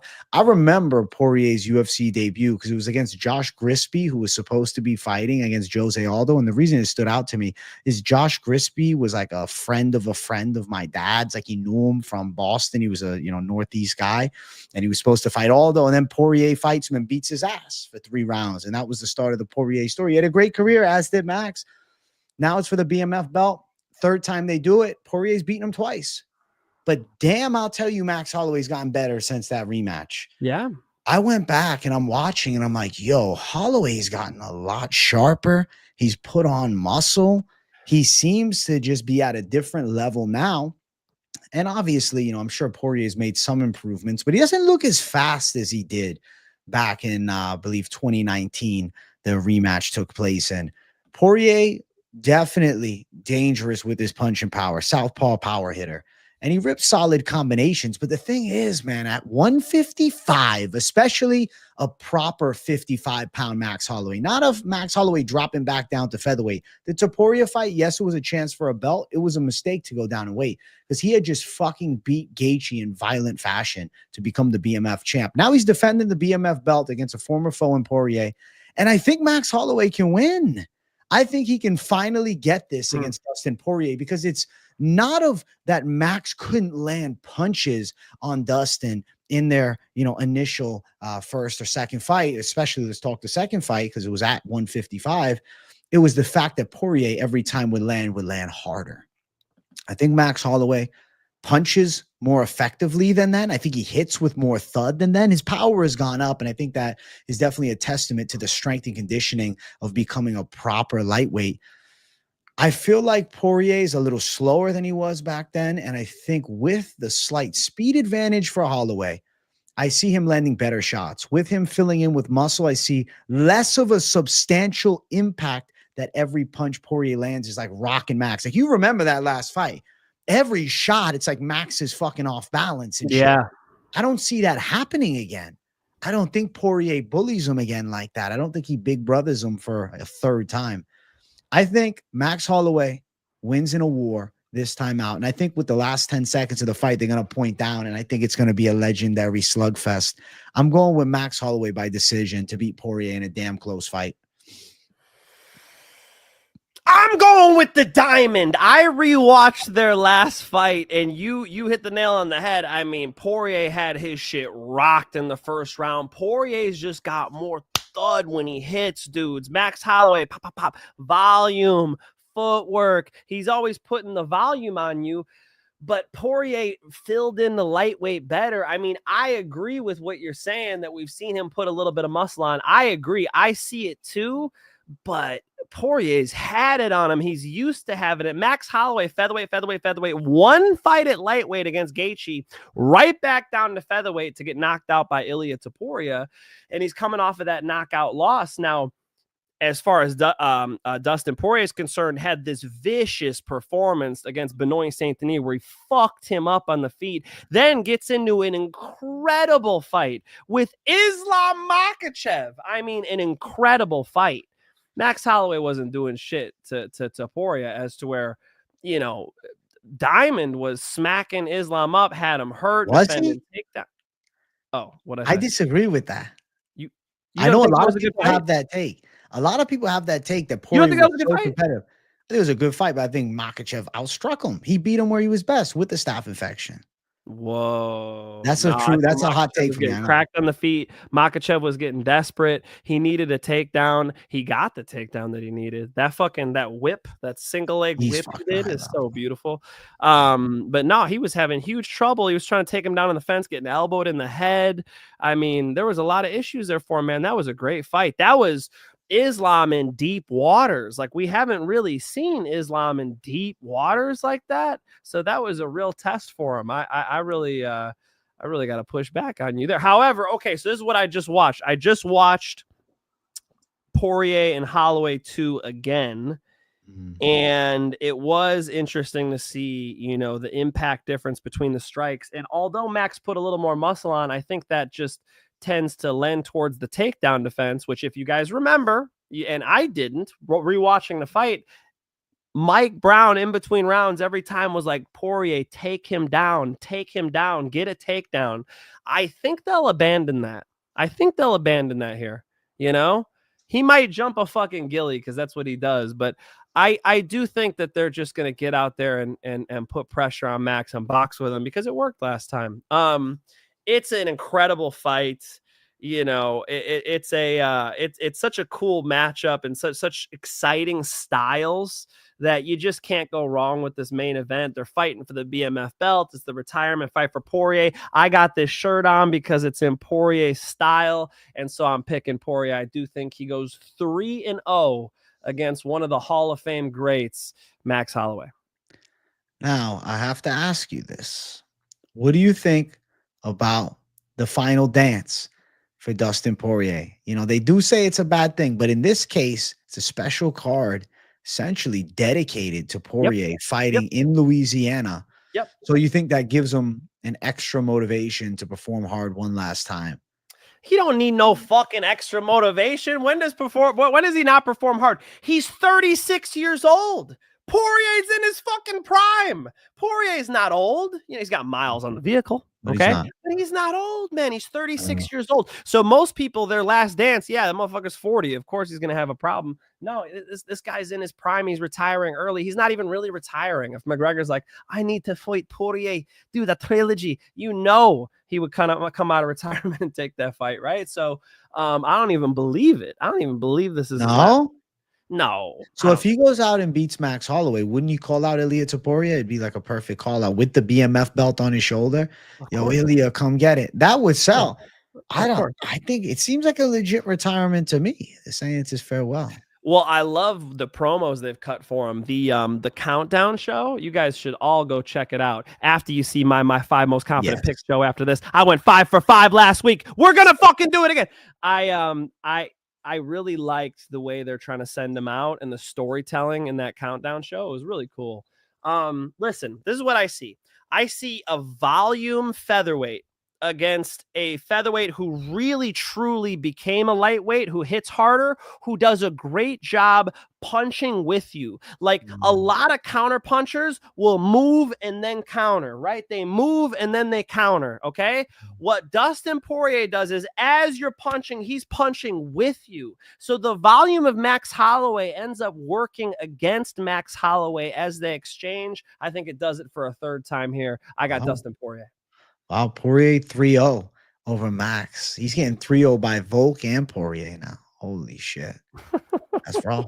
That's rough, I mean, man. has he made the adjustments? I think that Max is in a good spot. I agree with you. You said Max got better. I do agree with that, but they still match up a very similar way.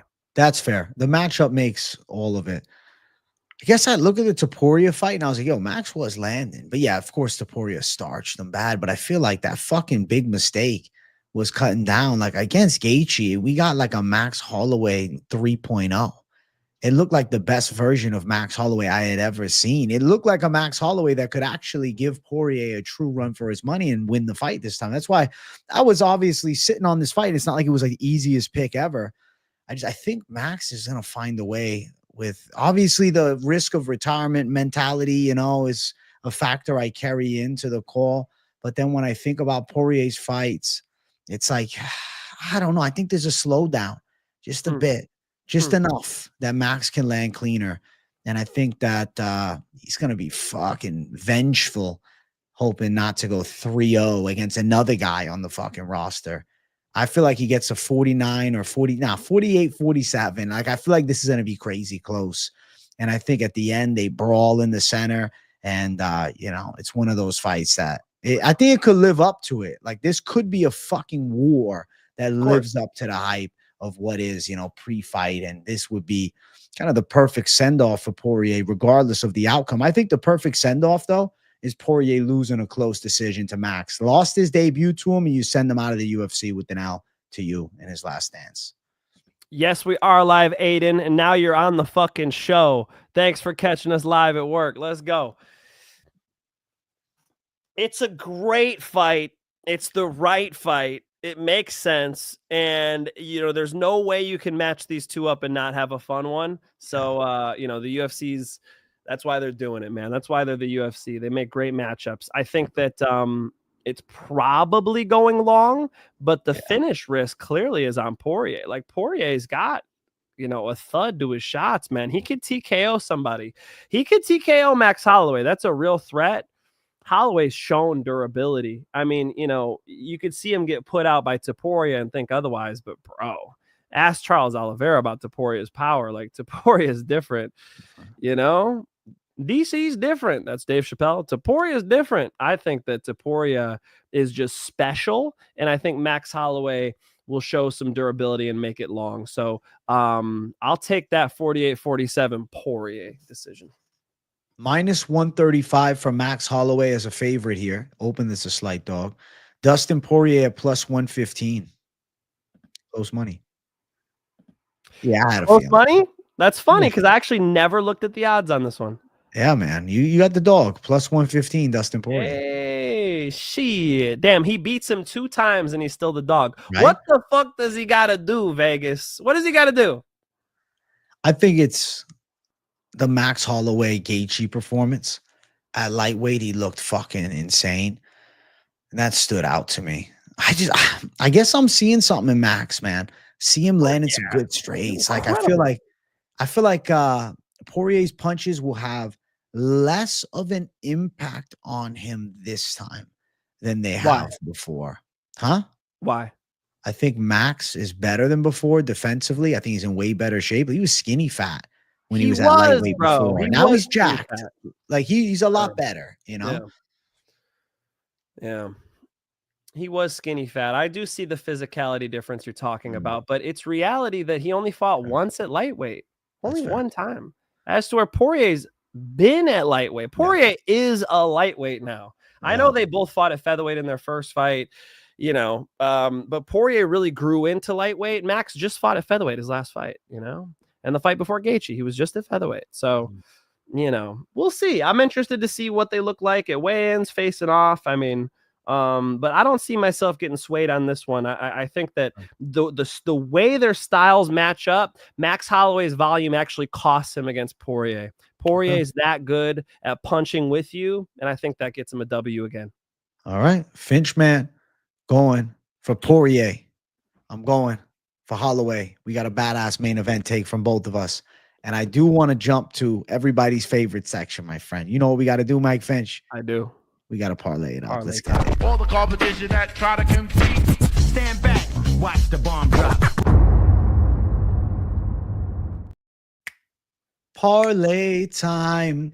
Open up your wallets and let's bet on some fist fights. Yeah, parlay time. Don't waste your money on the co-main or main event Saturday night. Yeah, I'm going to fucking be betting pretty solid, some pretty heavy dollars on this card, but it's going to be underneath those big fights, okay? So first leg of the parlay, I mean, I got to do my most confident show after this. I selected 7. I got 7 most confident picks. I guess I got to snatch one up for y'all. And it's going to be...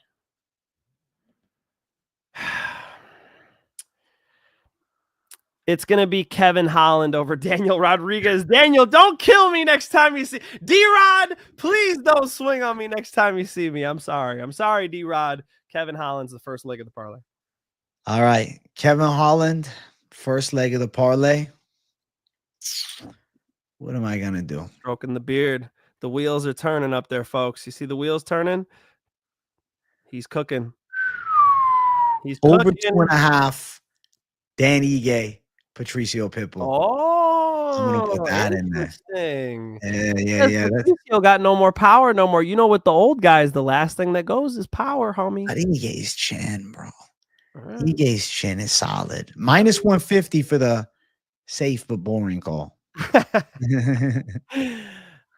That's an interesting one. That one's not bad. I'm going to mix it up for free channel. If you guys want to hear my 5 most confident picks, I'm live right after this. We went 5 for 5 last week. Let's do it again. And on premium channel, we 8 as well. So everybody's happy. If you want to be happy with the happy folks in premium channel, DM at Mike Finch Show on Instagram. I'll get you in there. AJ, I'm going for it this week, buddy. I already got a few hundred out.